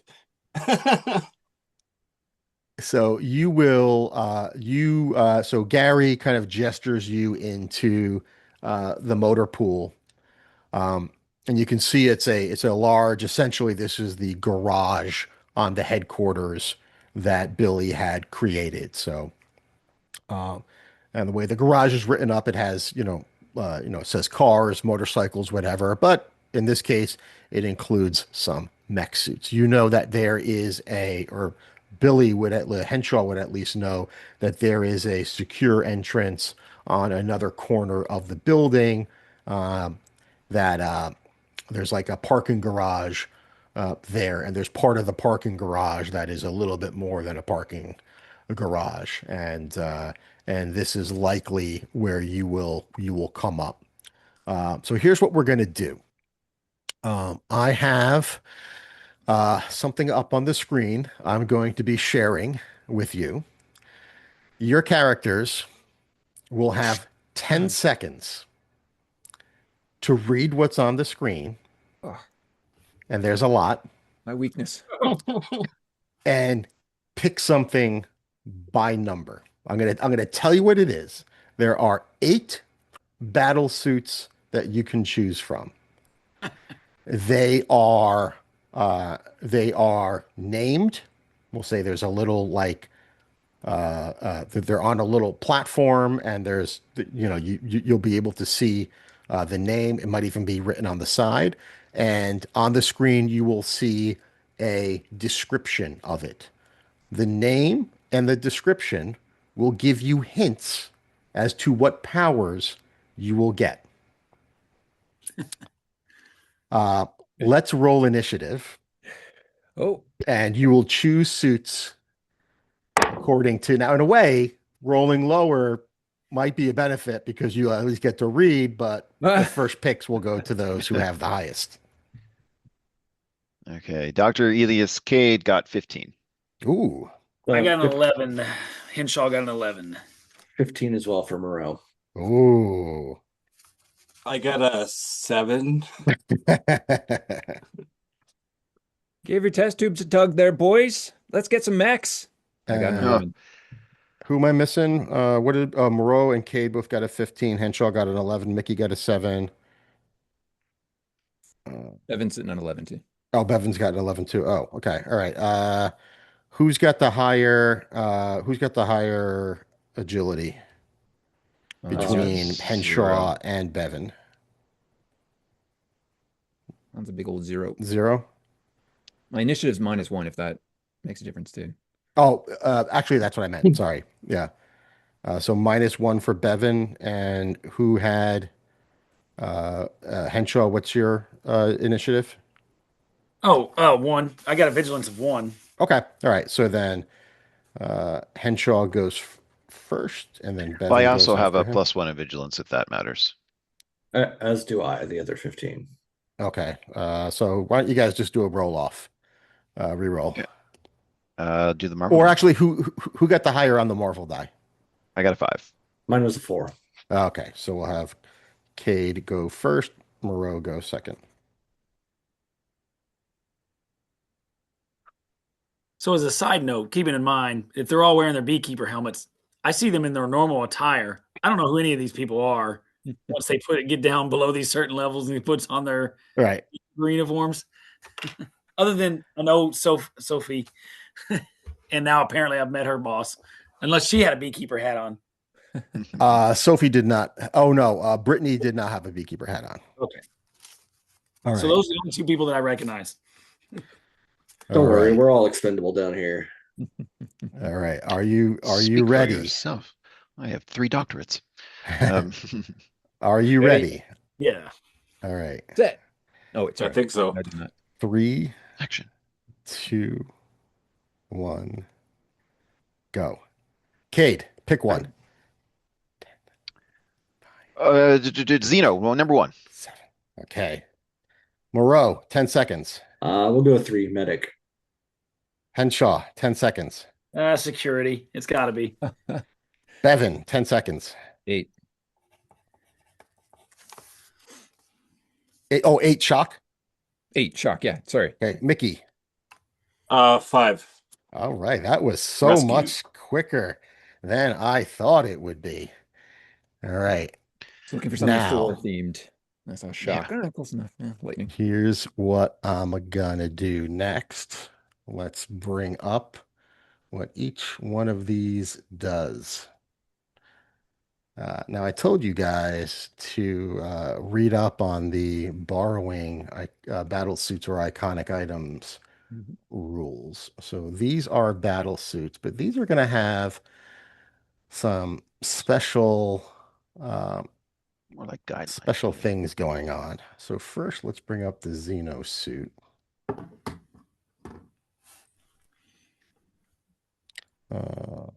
He's Second. always. Is that what Cade picked?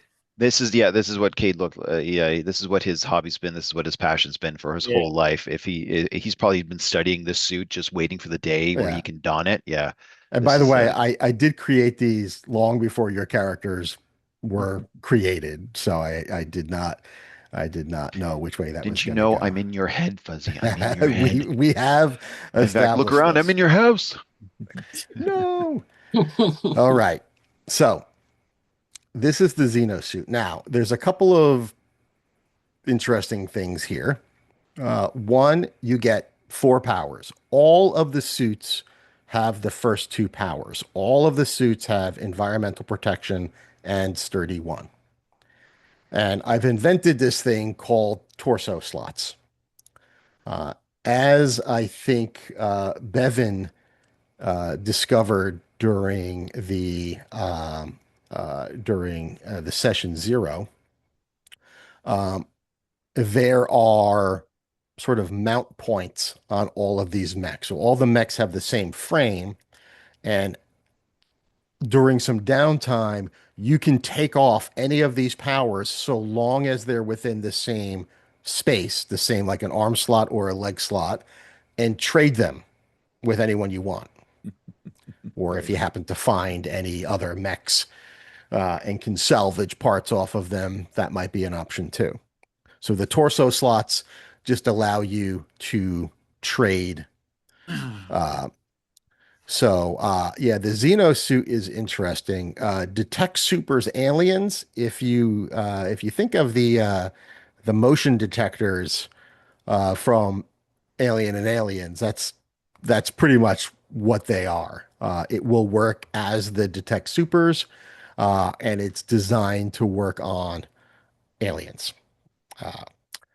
Uh, and then To be microscopic. specific, Yeah. the not the immigrant aliens. We're this is a Yes. different type Yes. of yeah suit. Yes. Okay, all right, Yes. okay. We're not. Uh, Sorry, I don't want to even go there. Sorry, that's not a thing I want to talk to. Sorry. uh, and then again on the head slot, you've got these. It's almost like you're those machines that are in the eye doctor's office with all the different lenses on it and whatnot. So that would give Perfect. you microscopic awareness, which would allow you to, even go down to the sort of DNA level there. So, not Beauty. much in the way of combat abilities there, but very good as far as well, yeah, the alien stuff.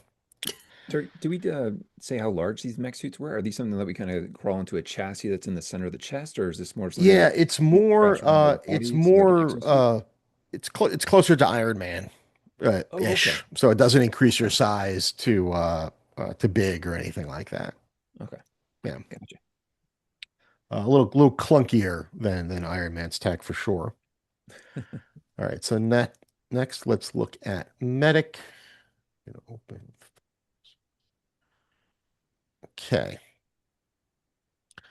So again, you've got the same two that everyone else has. You also have keep moving and let's go. Ooh, let's go. Like is a big, what is that? Where the needle they can stick right in you, like Yeah, I was thinking like, Like an yeah, adrenaline shot. Mm. Yeah. yeah, yeah. yeah. And I was even thinking like just for flavor, if there's anything that's like a range type thing, you can almost imagine I might have some drones or something in there to deliver it. Uh, Awesome. so and let's go to who's next? Henshaw. Let's look at what security has.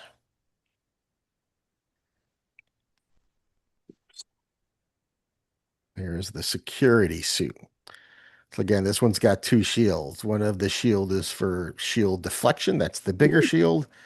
Fucking And the roller smaller shit. one, which is a little more Captain America E, Oh, so cool. that is hurled shield deflection. Very nice. Wow. I like it. So I'm assuming it's like a disc that you can shoot it out and magnetically it comes back at the beginning of my next turn. Yep. Yep. I like it.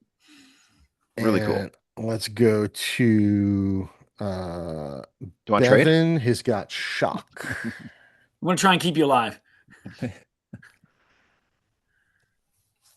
Evan brings a shock value. Oh, yeah. Oh, Here there you go. is the shock.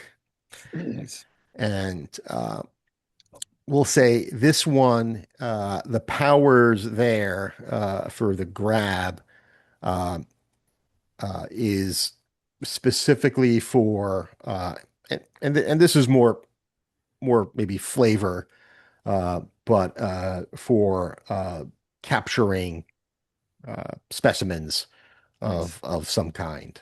Kind of like Uh, shoot it like whip style electrical cables. pushing Yeah, and whip building or like a around it and kind net of or like a little bit of, yeah, grab it yeah. I'll around. let you guys, I mean, whatever you want.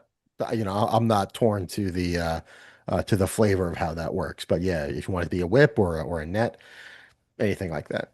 He's still going to be holding his wrench in his hand, his iron wrench in his hand, and he's going to use it more of as a conductor when he shoots that electric elemental burst, kind of like Thor shooting lightning out of Yeah, his Mjolnir there. I'm going to be shooting it out of my wrench there just for flavor as well too. nice. Whereas before it was oversized, now it's standard Yeah, size. now it just looks like a regular. Yeah. All right, and then last we have Mickey with rescue, correct? Yes. Here is rescue. Okay. Extended reach. Oh, Nice. wow. Extended reach. Oh, jelly. Cool. Some fun powers. And jump one. Oh, wow. This guy's going to get Getting around. around. He's got some movement options, and I mean he can get places. You can bodyguard a little bit better too, or not bodyguard so much as Interpose. with Yeah. an Yeah. extended reach. Yeah, he's got more range for him to Yeah. get in and take the hit. Well, we don't want the medic to go down. Just saying. He's the one that picks us up. And I will say that, these powers, were not only meant to be diverse, but also, as I'm thinking games and games and games and games ahead, all of these, the 8 suits would be useful in certain situations. And they form Voltron. Oh, yeah. Ooh, hadn't suits thought of combined. that actually. But With our powers combined. I think if Bevan really put his mind to it, that would not be out of the It's question. already started. Yeah. Yeah. That's what I I'm think. working on these mount points. Now I know how to mount this guy on top of my shoulder, and this guy can be my leg. Form a pyramid. I am already thinking of what that battle suit would look like. Or wow, that's an amazing idea. And get some little alien tech. I'm a leg. So is the extended reach, is that like Inspector Gadget arms, or is Oh, that yeah. like do they like shoot out with like rockets or something? Yeah. So what I thought in the description there of the one gauntlet with an opening is I thought it would have like something in your, some sort of high tensile cable that could shoot out to effectively, get that extended reach. But we can talk about how that might work with a weapon or anything like that. You would be able to, I don't want to ding anyone from a mechanics perspective. So Yeah. we'll figure out exactly how it works within the I've mechanics. seen, But yeah, just your arm kind of extends like the stilts from Stiltman, but it's just in your arms. You kind of just like Machine shoot right Man. extended periscoping arm. And Yeah. you So reach Machine out. oh yeah, Man- we could do it that way too. Yeah, sure. Machine Man Try does to- that. His arms can go out and his legs. Machine Man. I don't know if anybody's Yeah, like Inspector Gadget. Yeah. Yeah. 100%. Yeah. Basically. That's a better example. I love that Mickey would definitely think of it more as an Inspector Gadget than like any actual real world. Yeah, that just seems to fit. Okay, so as you guys are getting into the mechs there, let's give you an opportunity while behind the scenes I start sharing these things in the Discord behind the scenes. Yeah, I'll do that, and you guys. Why don't you introduce yourselves, talk to each other, share whatever information. Not everyone knows everything that happened, to their characters. Of course, the players know, but yeah, why don't you guys start up that convo? Well, I'd probably be like, "Who are you guys? How do you get here?" Better question. How did you get clearance to get here? And who are you? I don't. I got a promotion. I'm Henshaw, by the way. I'm security at the front door, and Carpenter was dismissed. Thanks to Miss Well, of White. course. Right. Yeah. I think we would recognize you from the front door. You'd probably had greeted us Oh, quite often. Yes. I just But I figured. think, how did you get here? That's why I say, yeah, I got a promotion. I got clearance now, and you are. Because I don't Um, remember you guys, like, you might get past me in your civilian outfit, but then when you get to your locker and put the beekeeper on, Yeah, we I, got our helmets I on. don't know who any of you are right now at this point. That's why I'm like, how'd you get here? Or who are you? Well, of course, and congratulations on your promotion. Dr. Ilias Cade, of course, working the biology and forensic sciences. Yes. Oh, Um, okay. Now I know. Nice to meet you in your outfit or machine now. yes, quite excited to try this out. Well, I've been looking forward to the day that I finally get out onto the field and using one of these Xeno suits. Amazing technology we have here. Me as Fascinating, well. really. Yeah, I couldn't wait either. I've been waiting for promotion my whole life. This is the bee's knees. Bee's knees. Yeah, yeah, yeah. Oh, So Mickey will go around and try to like shake everybody's hand. Hi, I'm Mickey. Wait, Mickey the Canary? Is it? I've worked on quite a few of your specimens, so some of your samples. I thought you were dead. I didn't realize you were Yeah, alive. I get that a lot. People are surprised to see me again. I ask who's Tell Mickey. me, He did doesn't you get in de and out, right? Yep, sorry, go ahead. No, Mickey doesn't get in and out, right? No, you've never seen me before. I interject and I was like, "Who's Mickey?" But then you can go ahead with your conversation. I'm like, "Who's Mickey?" I'm like, fascinating. Tell me, have you recently developed a rash? So you actually see it. So do we have the helmets on right now, or Mickey doesn't. Yeah. okay? So you actually see the rash, like it's like up his neck now. Okay. Once we give the clearance, I'd like to take a swab of that, if you don't mind. I think Sure, if you can catch not it. to be alarmed. You might not want to catch that. And Well, hearing but that, you know what I mean. yeah, hearing that, Moreau would just be like, I'm pretty sure you don't want to catch any rashes. And he like starts scratching it. Mickey, you gotta leave it alone, man. Like it's not gonna make it better. I know the temp I will put a cone on you. Do not make me cone you. I just chime in and But be like, I'm "That looks so bad." itchy. Like Bevan, we're in the suits, right? We've already Yeah, done. yeah, you're getting in the Okay. suits. Yeah. So Bevan be walking around. He's like, Bevan Bouchard, you break it, I fix it. And each person he's walking by, he takes his wrench and just gives him a little flick right in the crotch a little bit, just like a little poke check, and moves on to the next. Bevan Bouchard, you break it, I fix it. Ding. Bevan Bouchard, you break it, I fix it. Ding. And just moving around down the line. Just that's how he introduces himself to everybody else. Uh, Ooh. Moreau Carter Interesting. also, if you break it, I fix it, but not the same way. Holy cow! Mostly Bro. me. How are all you guys getting clearance to this area and I haven't? Oh my gosh! I think it's called a war of attrition, and we're losing. Okay. Oh, I don't know what? if you have the clearance for me to tell you. Well, I do now, and I flash my badge and my color. Yeah, I think Eliske would be quite fascinated on any information that if anyone in this group has any information as to what the cause of concern is or what if they've heard anything. Well, upstairs there was like a large shadow, a lot of debris falling down. I think the building got hit, and then Carpenter engaged some sort of bunker shields on the doors, but they didn't go all the Fascinating. way up on one side. That's Hit all I by know. hit by what exactly? I said there was a large shadow in the sky, so I mean, my best guess would be something flying, maybe an Fascinating. airplane.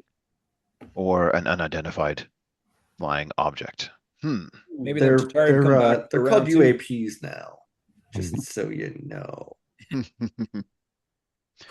What's believe a I U- would know. Thank you. Yes. But anyway, he shut it all down. I did not actually get out to see it, and then all of a sudden, here I am meeting you guys again for the first time. Hmm. Well, Yeah, the only thing I can add to that is my old Sarge got hit by some sort of projectile or something. He called it a laser, but there was no scorching, no nothing. He's still alive, really. but in pretty bad shape. So Did he have any electrical impulses? Did he stutter? Did he seem to have any loss of movement, or was he clutching his heart as mimicking a heart attack? I wonder. I mean, he was definitely worse for wear. He was probably feeling some sort of simulated cardiac arrest, but like there was nothing wrong with him. And then I didn't have time to check much beyond that before things went to shit. So Hmm, Well, I wonder. for swapping stories, we had ourselves a little robot come to life. I'm pretty sure we had her switched off. So there's that. Yes, the neural network, the cybernetic neural network, I should add, on a specimen that we were investigating, it was just highly classified and should not be shared. Um, Evan, that Just to share. He's just yes, it did seem to become operable when it was under heavy sedation. Very curious. Holy crap! What is going on down here? This is unprecedented. I need to know about this stuff. Yes, well, usually there is an order or hierarchy for information such as this, and when you're in when you when it's a need to know situation, you will be informed, I'm sure. I flash my badge like it's high enough now. Even if it isn't, I'm like, my badge changed colors. That's gotta mean something. Hmm. Curiouser and curiouser. This is quite alarming. And he's I don't know if he has access to any of his papers or works or anything like that. We don't have our like is there any aside from the mech suits here? I'm just curious to know if there'd be any equipment that we could try to access or speak to someone who might have higher access to know what kind of alarm this is. What kind of lockdown situation is this? Under attack, or is there invasion imminent? Is what Cade is sort of cycling in his mind right now. Yeah, we'll say that Gary is the one who seems to be kind of like in charge, at least for now. And he gives the impression that he is taking orders from someone, but he does not indicate who. He will say things like, our orders are to do this. So it sounds like he's speaking from some place of authority. And is Dr. Crowder still in the area, or did she and with the therapist as well? Um, Are let's say they? she's yeah, at this point, it's once you get into the actual motor pool, like they were kind of like the rally point was just outside the motor pool area. Once you're on the inside, it's just you guys and Gary, we'll say at this point. Okay, so Gary would be the all right. Cade may try to approach Gary and see if he can access any information. Now is there, sorry, Gary last name, or is it just what's on the Uh, name tag? Or what's a good would I know last him? name that starts with G? We Green? got a I don't Gary know. Green? Greenberg, yeah, Gary Greenberg. Gary Greenberg. Gary Gary Greenberg Greenberg. it Love is. it. Write it Hmm. down. And what's his designation? Is it Agent Greenberg or Uh Dr. Greenberg? you would know him as a manager, but no official Hmm. sort of designation in terms of title other than I that. would walk up to him and said, Mr. Greenberg, this is Dr. Elias Cade. I'm asking an inquiry as to the situation we find ourselves in. Do you have any information as to what may be attacking, uh, or what is the situation for lockdown? Well, I suspect I will be able to answer that question as soon as you come back from your reconnaissance mission. So there is the door, and I think now would be a perfect time for you to Um, Sorry, Evan's already in the moving out the door. field. He's moving. yep, You just can't wait to put these things through the paces. do a once around the block and Himshaw's report just back like here. doing this with his shield stuff. Very simple. Yeah. Around. I'm sure it'll be Um, fine. Yes, of course. You are sure it will be fine. However, Thank without you. having any information, Thank you. Devin doubles back, grabs Elias Cade by the back of his ability, starts pulling him out the door as well I too. do When- believe this is quite unorthodox. Certain That's so information is Gary. key. And then when the intel sees them moving after he's done playing. He's like, ooh, and then he starts running over that way, like as big as in these heavy, like. All It's right. So quite I'm an going to share object. my screen really quick just to show you the building that we're in and what you need to do. All right. So this is the block you're on. This is the building right here that you are in, with the little green thing out front.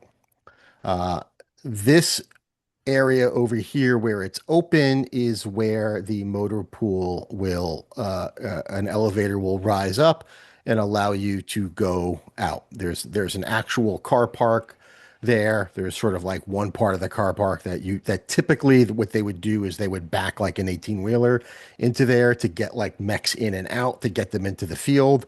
But there's no 18 wheeler there, so you would just kind of jump right off the little loading bay, and all they want you to do is walk around this block.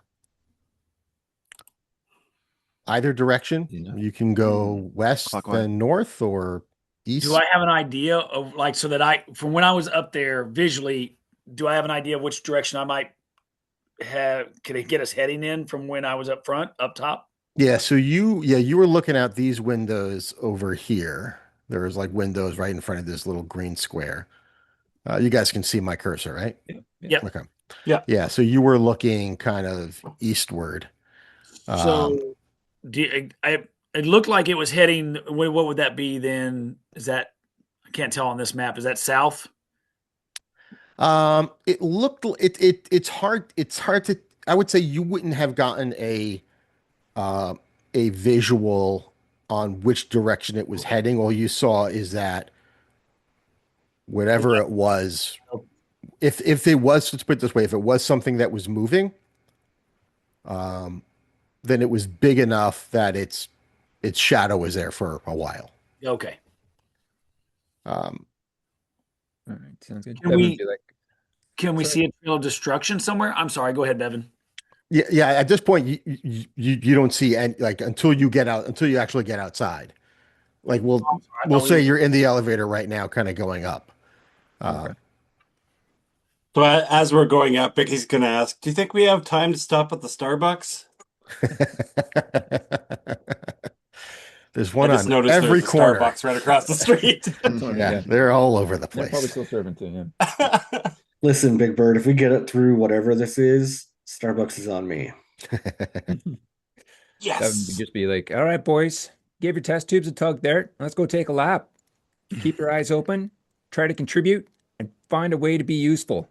As everyone kind of filters out, I think Moreau would sidle up to Mickey and be like, listen, I don't know about all these eggheads in these suits I don't trusting even to know take their what that guy's toys. saying half the time. Yeah, and we have a glorified concierge giving us directions.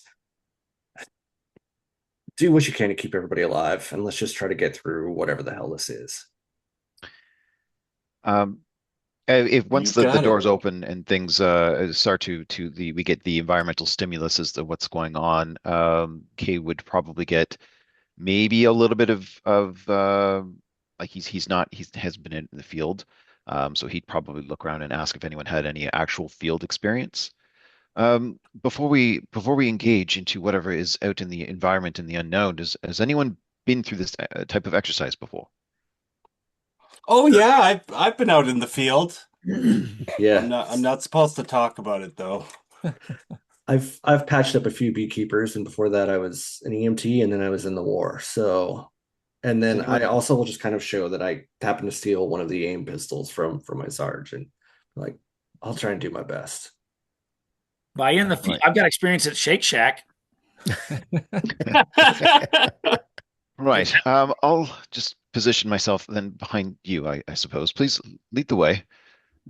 Okay, so with that, the elevator doors open and you head outside. There's still haze and smoke in the air. Uh, there's sounds in the distance of screams, alarms, uh, uh, uh, klaxon sounds, fire trucks, police, but there's nothing like super close to where you are. You can see immediately as you look to the right, you can see there is quite a bit of rubble on this corner.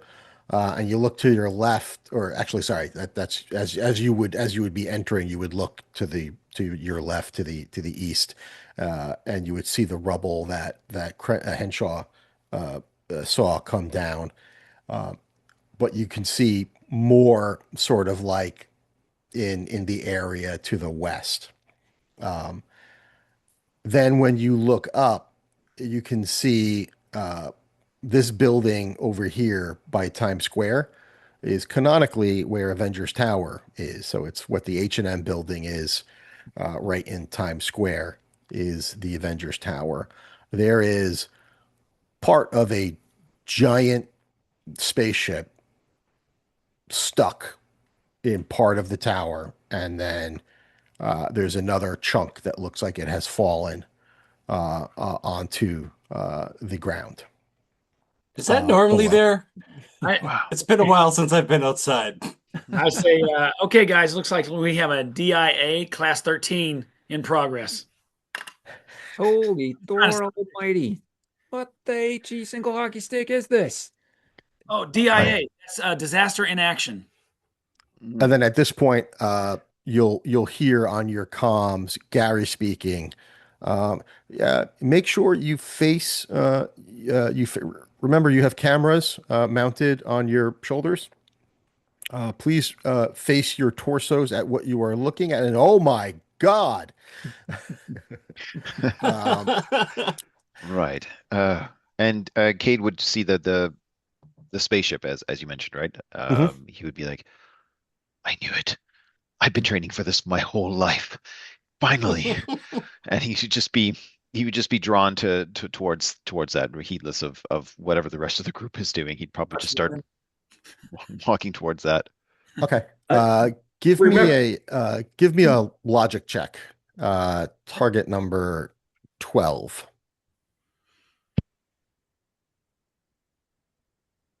I don't think we're gonna get there. Well, all right. We've got actually okay. Sorry, we've got 11. But Mm, actually, I'm just checking to see if I have a +1 to logic, which I think I do, which gives so 11 on the dice +1, so it's a 12. Beats nice. it. Oh, Okay, so as you begin to move, and again, like these suits aren't even like full suits. Like there are parts of your body that are kind of exposed. Like you can use your hands regularly. So if you had a pistol, like you can use that pistol regularly and stuff like that. But it still takes a little getting used to. And there's all sorts of like things that are in your heads up display that are it's like being in a brand new car you've never been in for the first time, and it's all Mhm. the HUD's a little different. You do see the uh, the alien finder is kind of going nuts right now. However, there is one thing that your finder is picking up that appears to be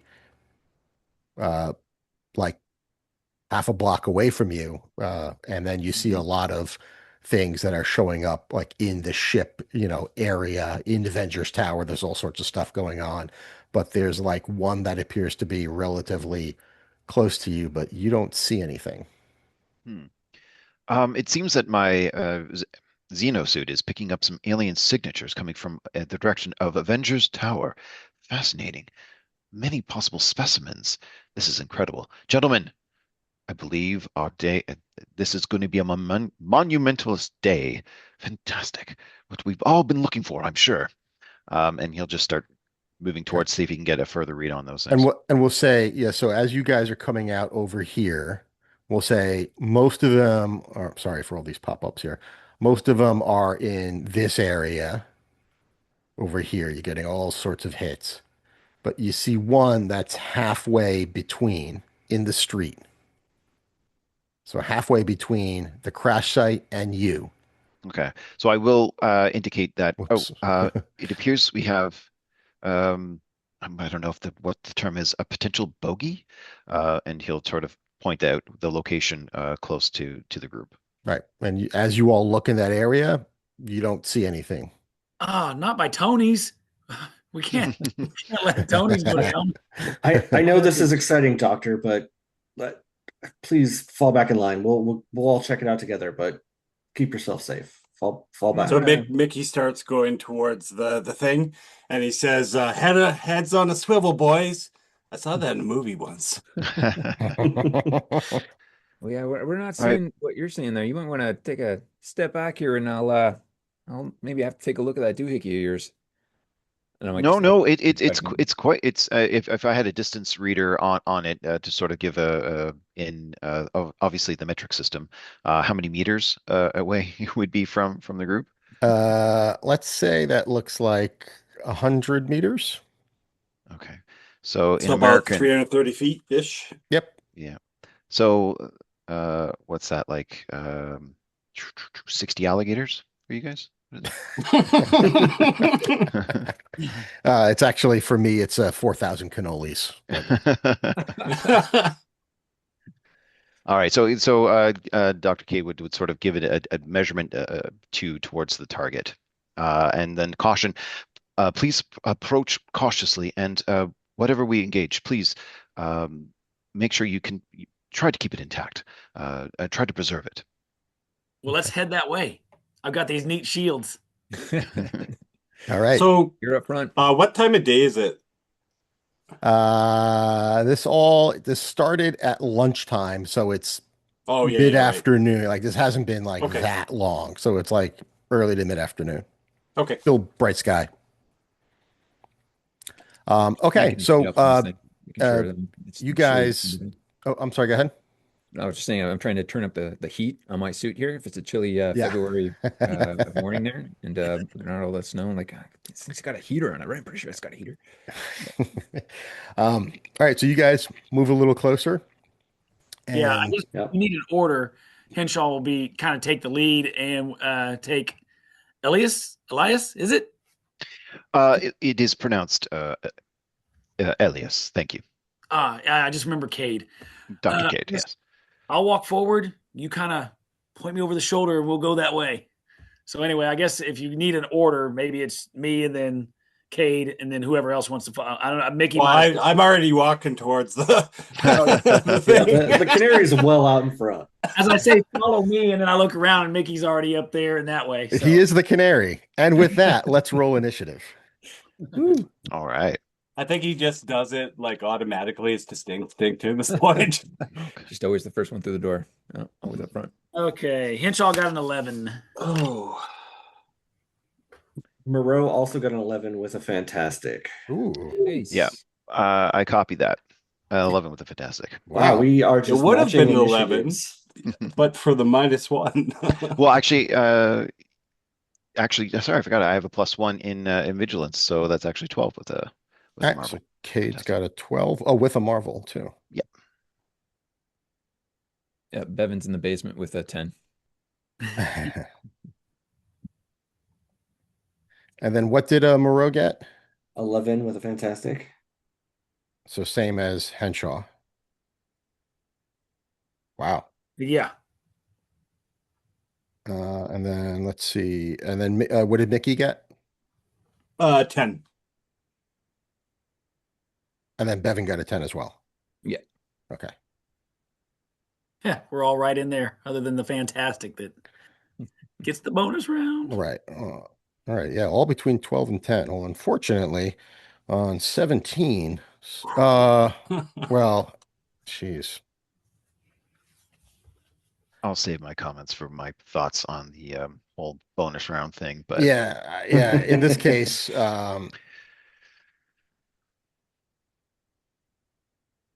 yeah, you know what? I'm just this is not by the rules, but this is the way I think it would play out. A bolt of energy uh, comes flying from that area, from the ground, but from an unseen. You just see like a bolt of energy, and you hear what Henshaw would recognize as the same sort of sounds that he had heard of laser fire of some kind happening. Um, and let's get an attack here. Uh, Oh, that's actually going to be a miss. It's from a distance, and uh, what we'll say Henshaw is uh, one of the these blasts comes from out of nowhere and hits your shield. Um, and yeah, uh, you can give me a vigilance check. We'll call this target number 12. well, I got another 11. Oh, Not very Oh, astute.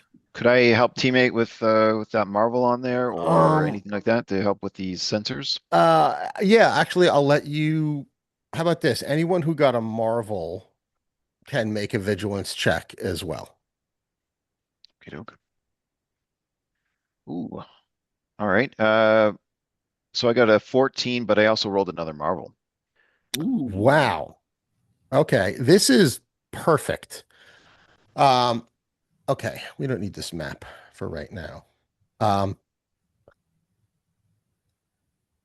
so one thing you notice is as you start to focus on like just look at what you're doing, you can see in your heads up display, it kind of picks up your retinal movement and zooms in, and it's connected to the Detect Supers display that you've got.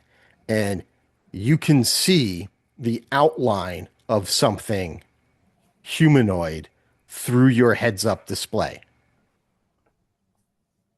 Okay, so but I'm seeing it like a heat sensor, like a Uh, predator type situation. yeah, it's let's say in my mind it's kind of like a just an outline. It's not like the full heat signature. It's just a little bit of an outline that it's detecting something Okay. moving there. Not a lot of detail in that. But I would be able to tell it's under some sort of cloaking device, Yes. it would appear. Okay.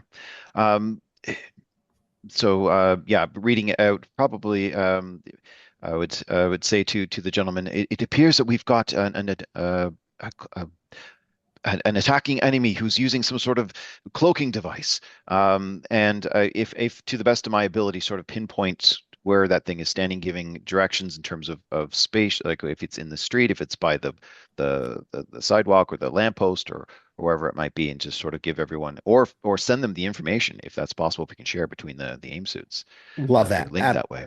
I'd say with two Marvels in a row, absolutely. Um, so we'll say that everyone else in their heads up display, you're able to share that. We'll say that maybe this isn't something you'll always be able to do, but in this case, you know, you figure out how to share that, possibly because of the energy signature. Uh, maybe what's also being picked up is some sort of energy signature that's getting ready for another attack. So it's a combination of like your heads up display with the detects aliens is showing you the general area, and then the suit is kind of adding information from this energy to sort of give you almost like this daredevil kind of view of what's going on. So it's the combination of those things. It's not just the alien detector that's doing this. It's just a happy combination of circumstances there. Okay, great. What we'll Well, do is we'll let the people with the Marvels, so Cade, certainly you, I'll let you take a full action now in response to this before this enemy uh gets to go. So I'll let okay. you. It seems that my equipment's more scientific than it is combat orientated. I don't think there are I'm sure if you mentioned this, are there built-in weapons?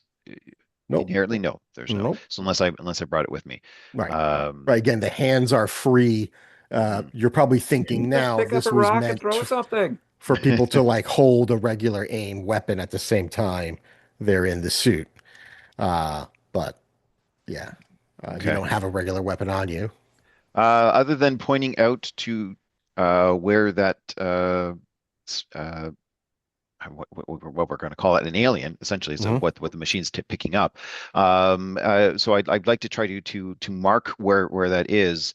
So if there's any like concrete dust or anything that's sort of like debris, or water or something that we can just sort of that he try to do for in an environmental sense, just try to disturb the cloaking device by throwing it on top of that. He'd probably be looking around for that just to try to pinpoint it, unless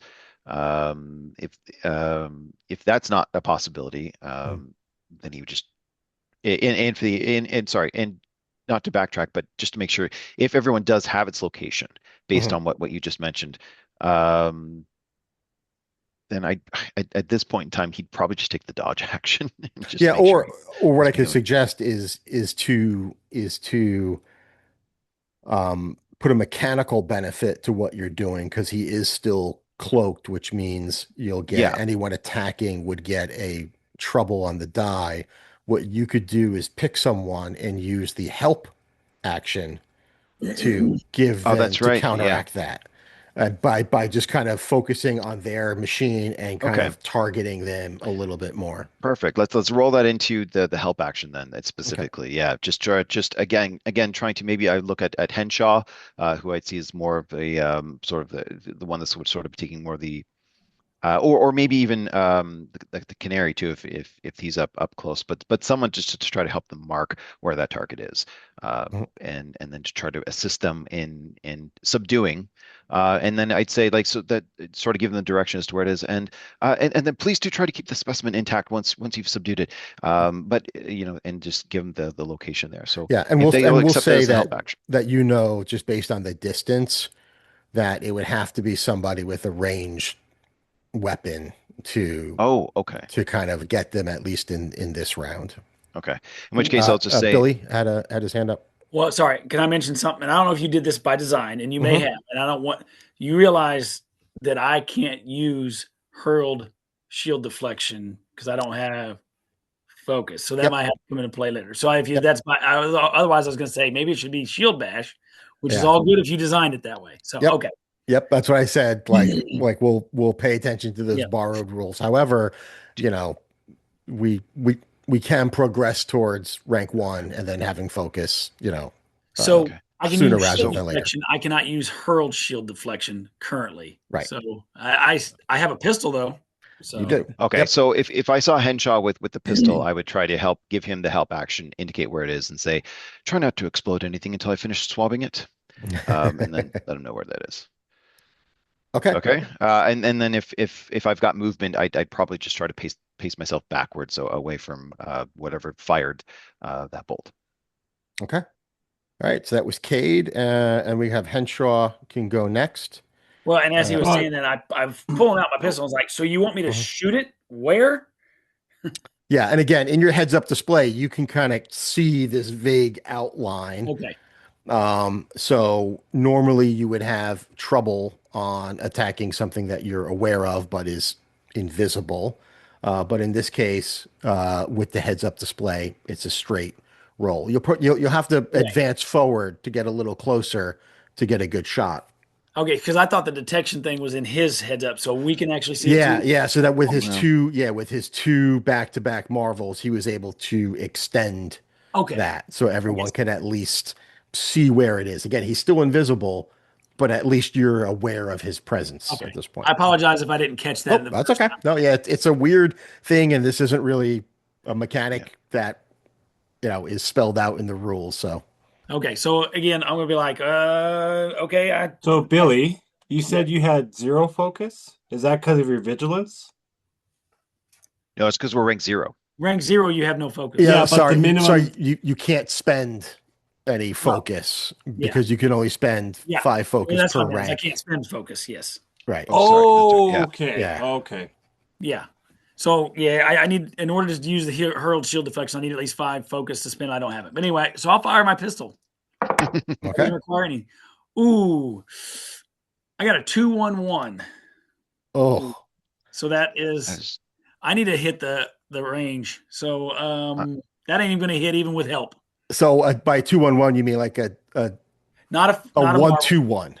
I got two on the yellow and on the Marvel guy. I got a two, and then one's on the other. Oh, so you Wow, got, that's oh shoot, literally what the do we call worst. that? Yeah. An ultimate mundane Yeah. failure. Yeah. I'm making that a thing. Ultimate Uh, mundane. Well, So you have the it's help bas- action reroll. so yes, I do have yeah. that. Roll that into Marvel. I rolled into a 4. Okay. We All any right. closer? Like if it would help teammate. Right now, I got a 6, 7. I got a 6. Oh, yes, because my agility is -1.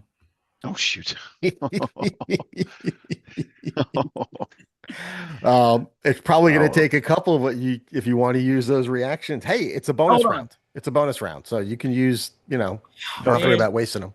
do I want to use my karma now? I don't know. I'm going to hold on to no, it. you use your help teammate. So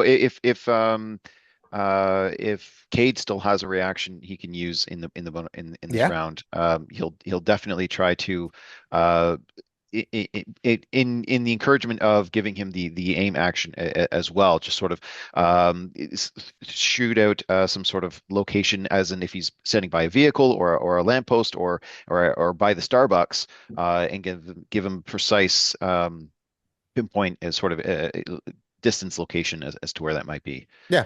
to try to help him out. Yeah, we could even Avoid say that this is shot. like a little bit out of what his normal range would be if he ever did go to a shooting range, which he clearly needs to. So you would you would figure out how to compensate a little bit and move like there's a little targeting thing, kind of like move it up a little bit so he knows he's got to aim a little Yeah. higher than he had been before.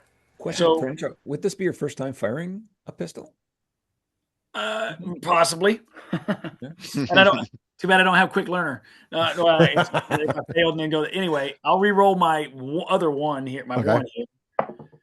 I rolled it into a 6, so All right. I've got a 11 altogether now. 4 on the Marvel, 6, 4, 2, 4, 12, 11. 11 is going to hit. Okay, Nice. Just barely. Nice. Done. I think I hit something. So 4 on the Marvel die. Okay. And then -1 on the damage, right? Yes. All right. 3 big points of damage. I hit something. Thanks, You did. Kate. All Excellent. right. We go to Moreau. Yeah, so Moreau has been kind of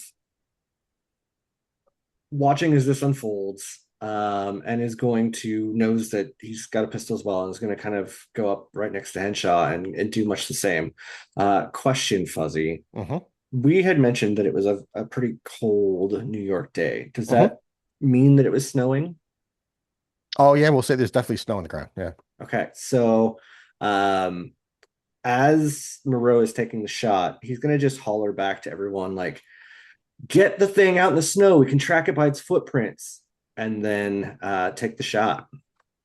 Okay. Target number is 11. And that is just 11. Wow, 2 near hits. All right. What's the damage on that? Looks to be 5. Okay. All right. So that was the 3 folks in the bonus round. I'm going to say this guy kind of went out of order a little bit. So we're going to go back to Cade Mhm. on 12. Okay. Hearing that order to again get him out in and use the environment to sort of pinpoint where this guy is. Yeah, that's a fantastic option.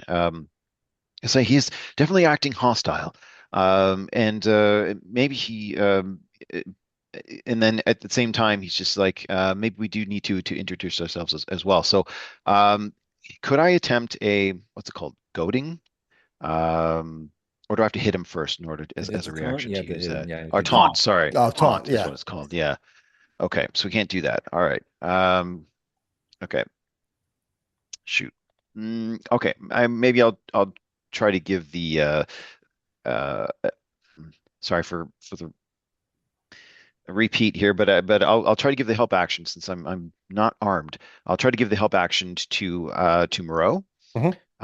Since seeing that he may have landed a slightly better shot, and then again, taking his sort of lead there. If there's anything I can do to sort of again well, I guess I don't know, try to lead him out. So maybe I'll just sort of stand out.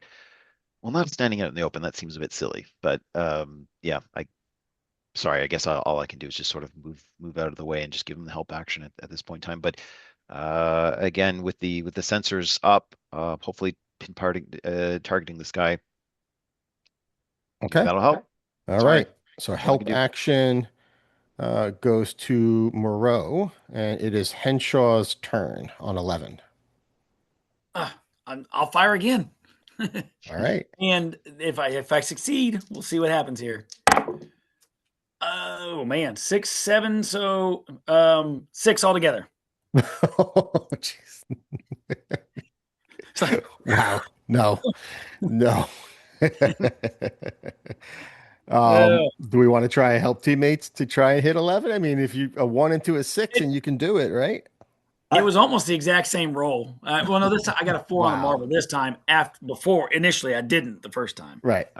Actually, Elise Cade might be moving towards him and just might try to grab the pistol from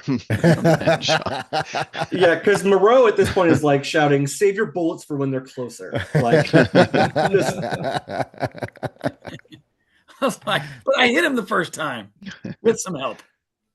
So okay. How do reactions work in this scenario? Because we went through a round already. Yep. So yeah. So I So came back. Do I reactions have are another back. Yeah. reaction? Yep. I'll be the Yep. reaction guy. I'll help. I'll give him the help teammate. All right. He's behind me like. Yeah, just sort of holding up. Maybe with Kind of point. hold your elbow up a little. Yes. Okay, re-rolling the Feet one. apart. Feet apart. Feet apart. I re-rolled the one into another one. Oh my God. Henshaw sucks at shooting. I'm sorry.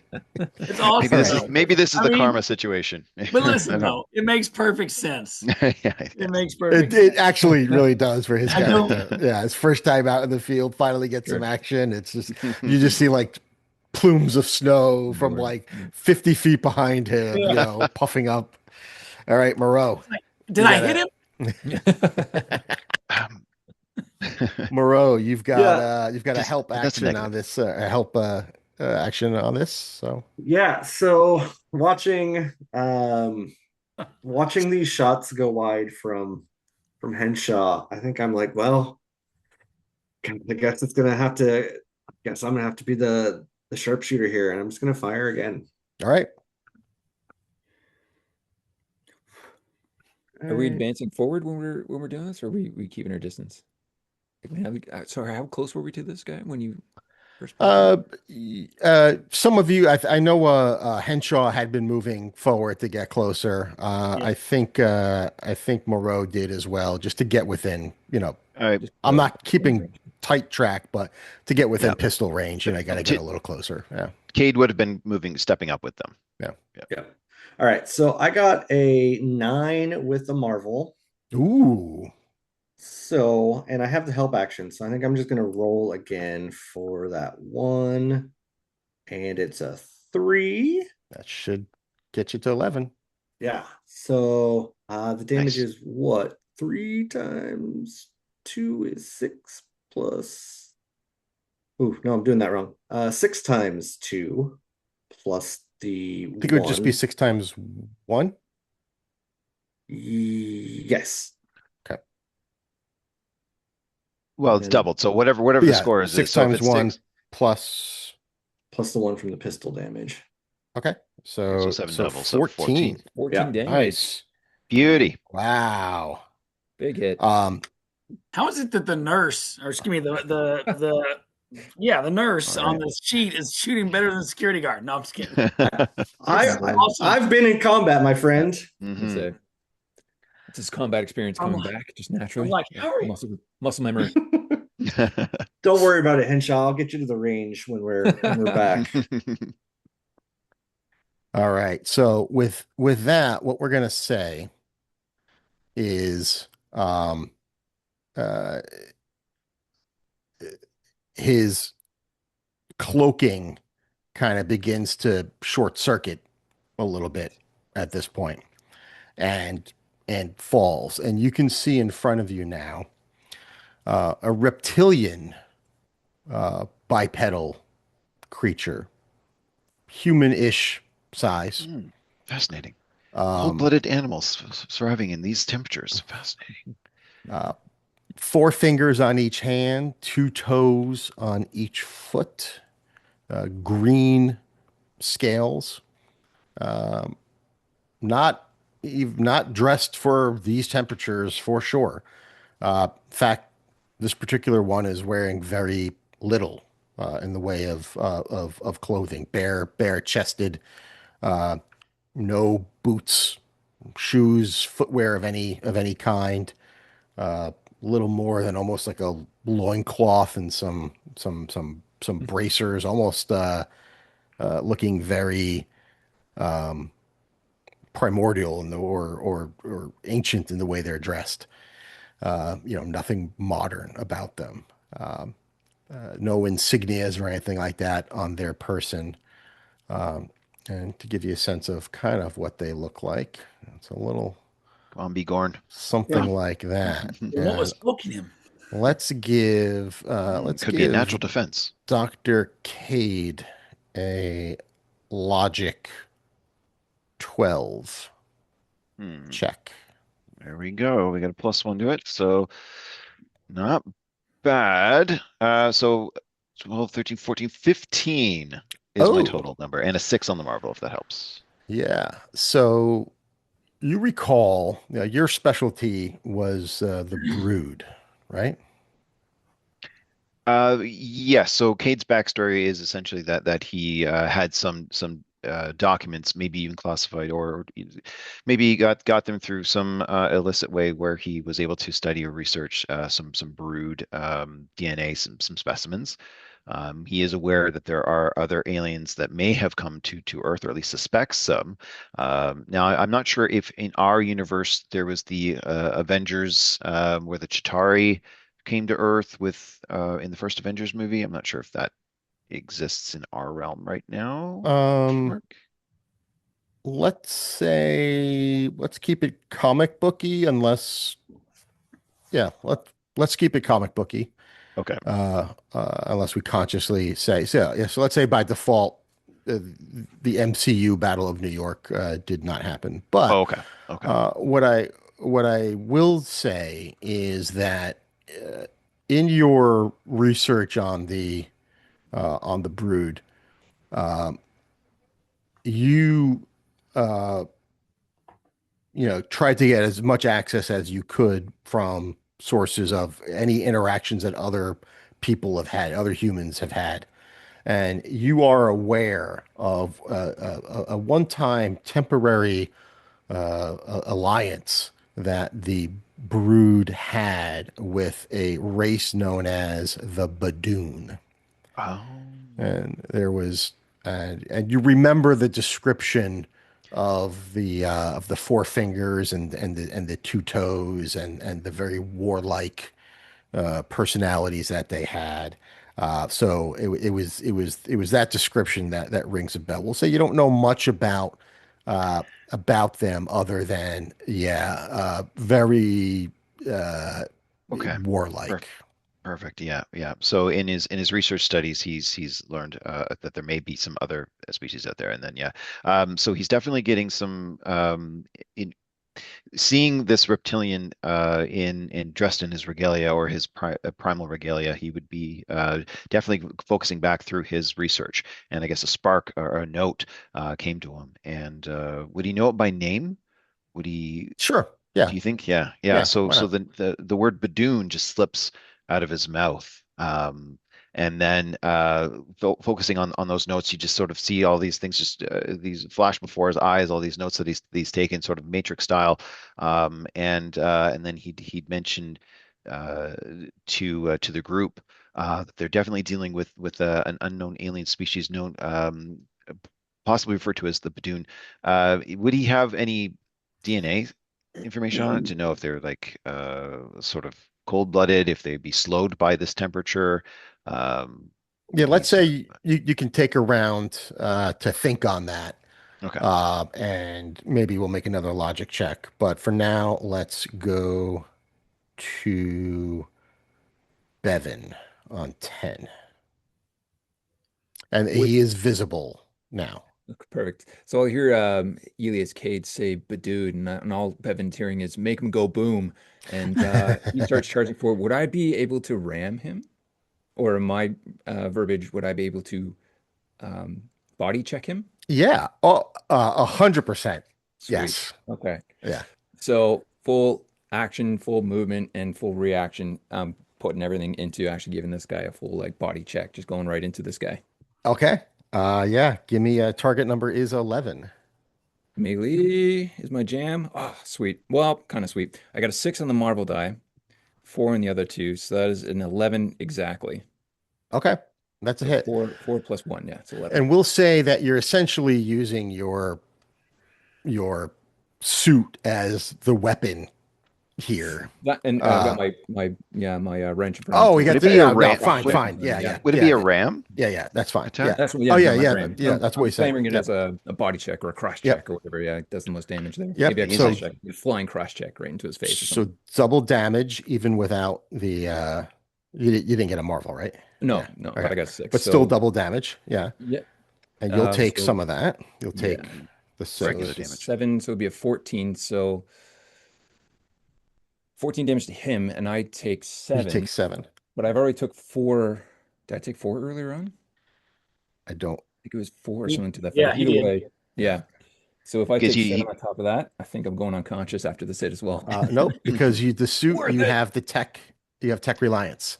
You also have Oh, sturdy. that's true. Yeah. Oh, you got sturdy Yeah. as well, right? Yeah. So Oh, you'll sturdy. take Yeah. Nothing, right? Well, we said it's gonna be 1 point of you'll damage. take just the one, right? Yeah. Yeah. Yeah. Yep. Yeah. That's Yep. better than you going unconscious.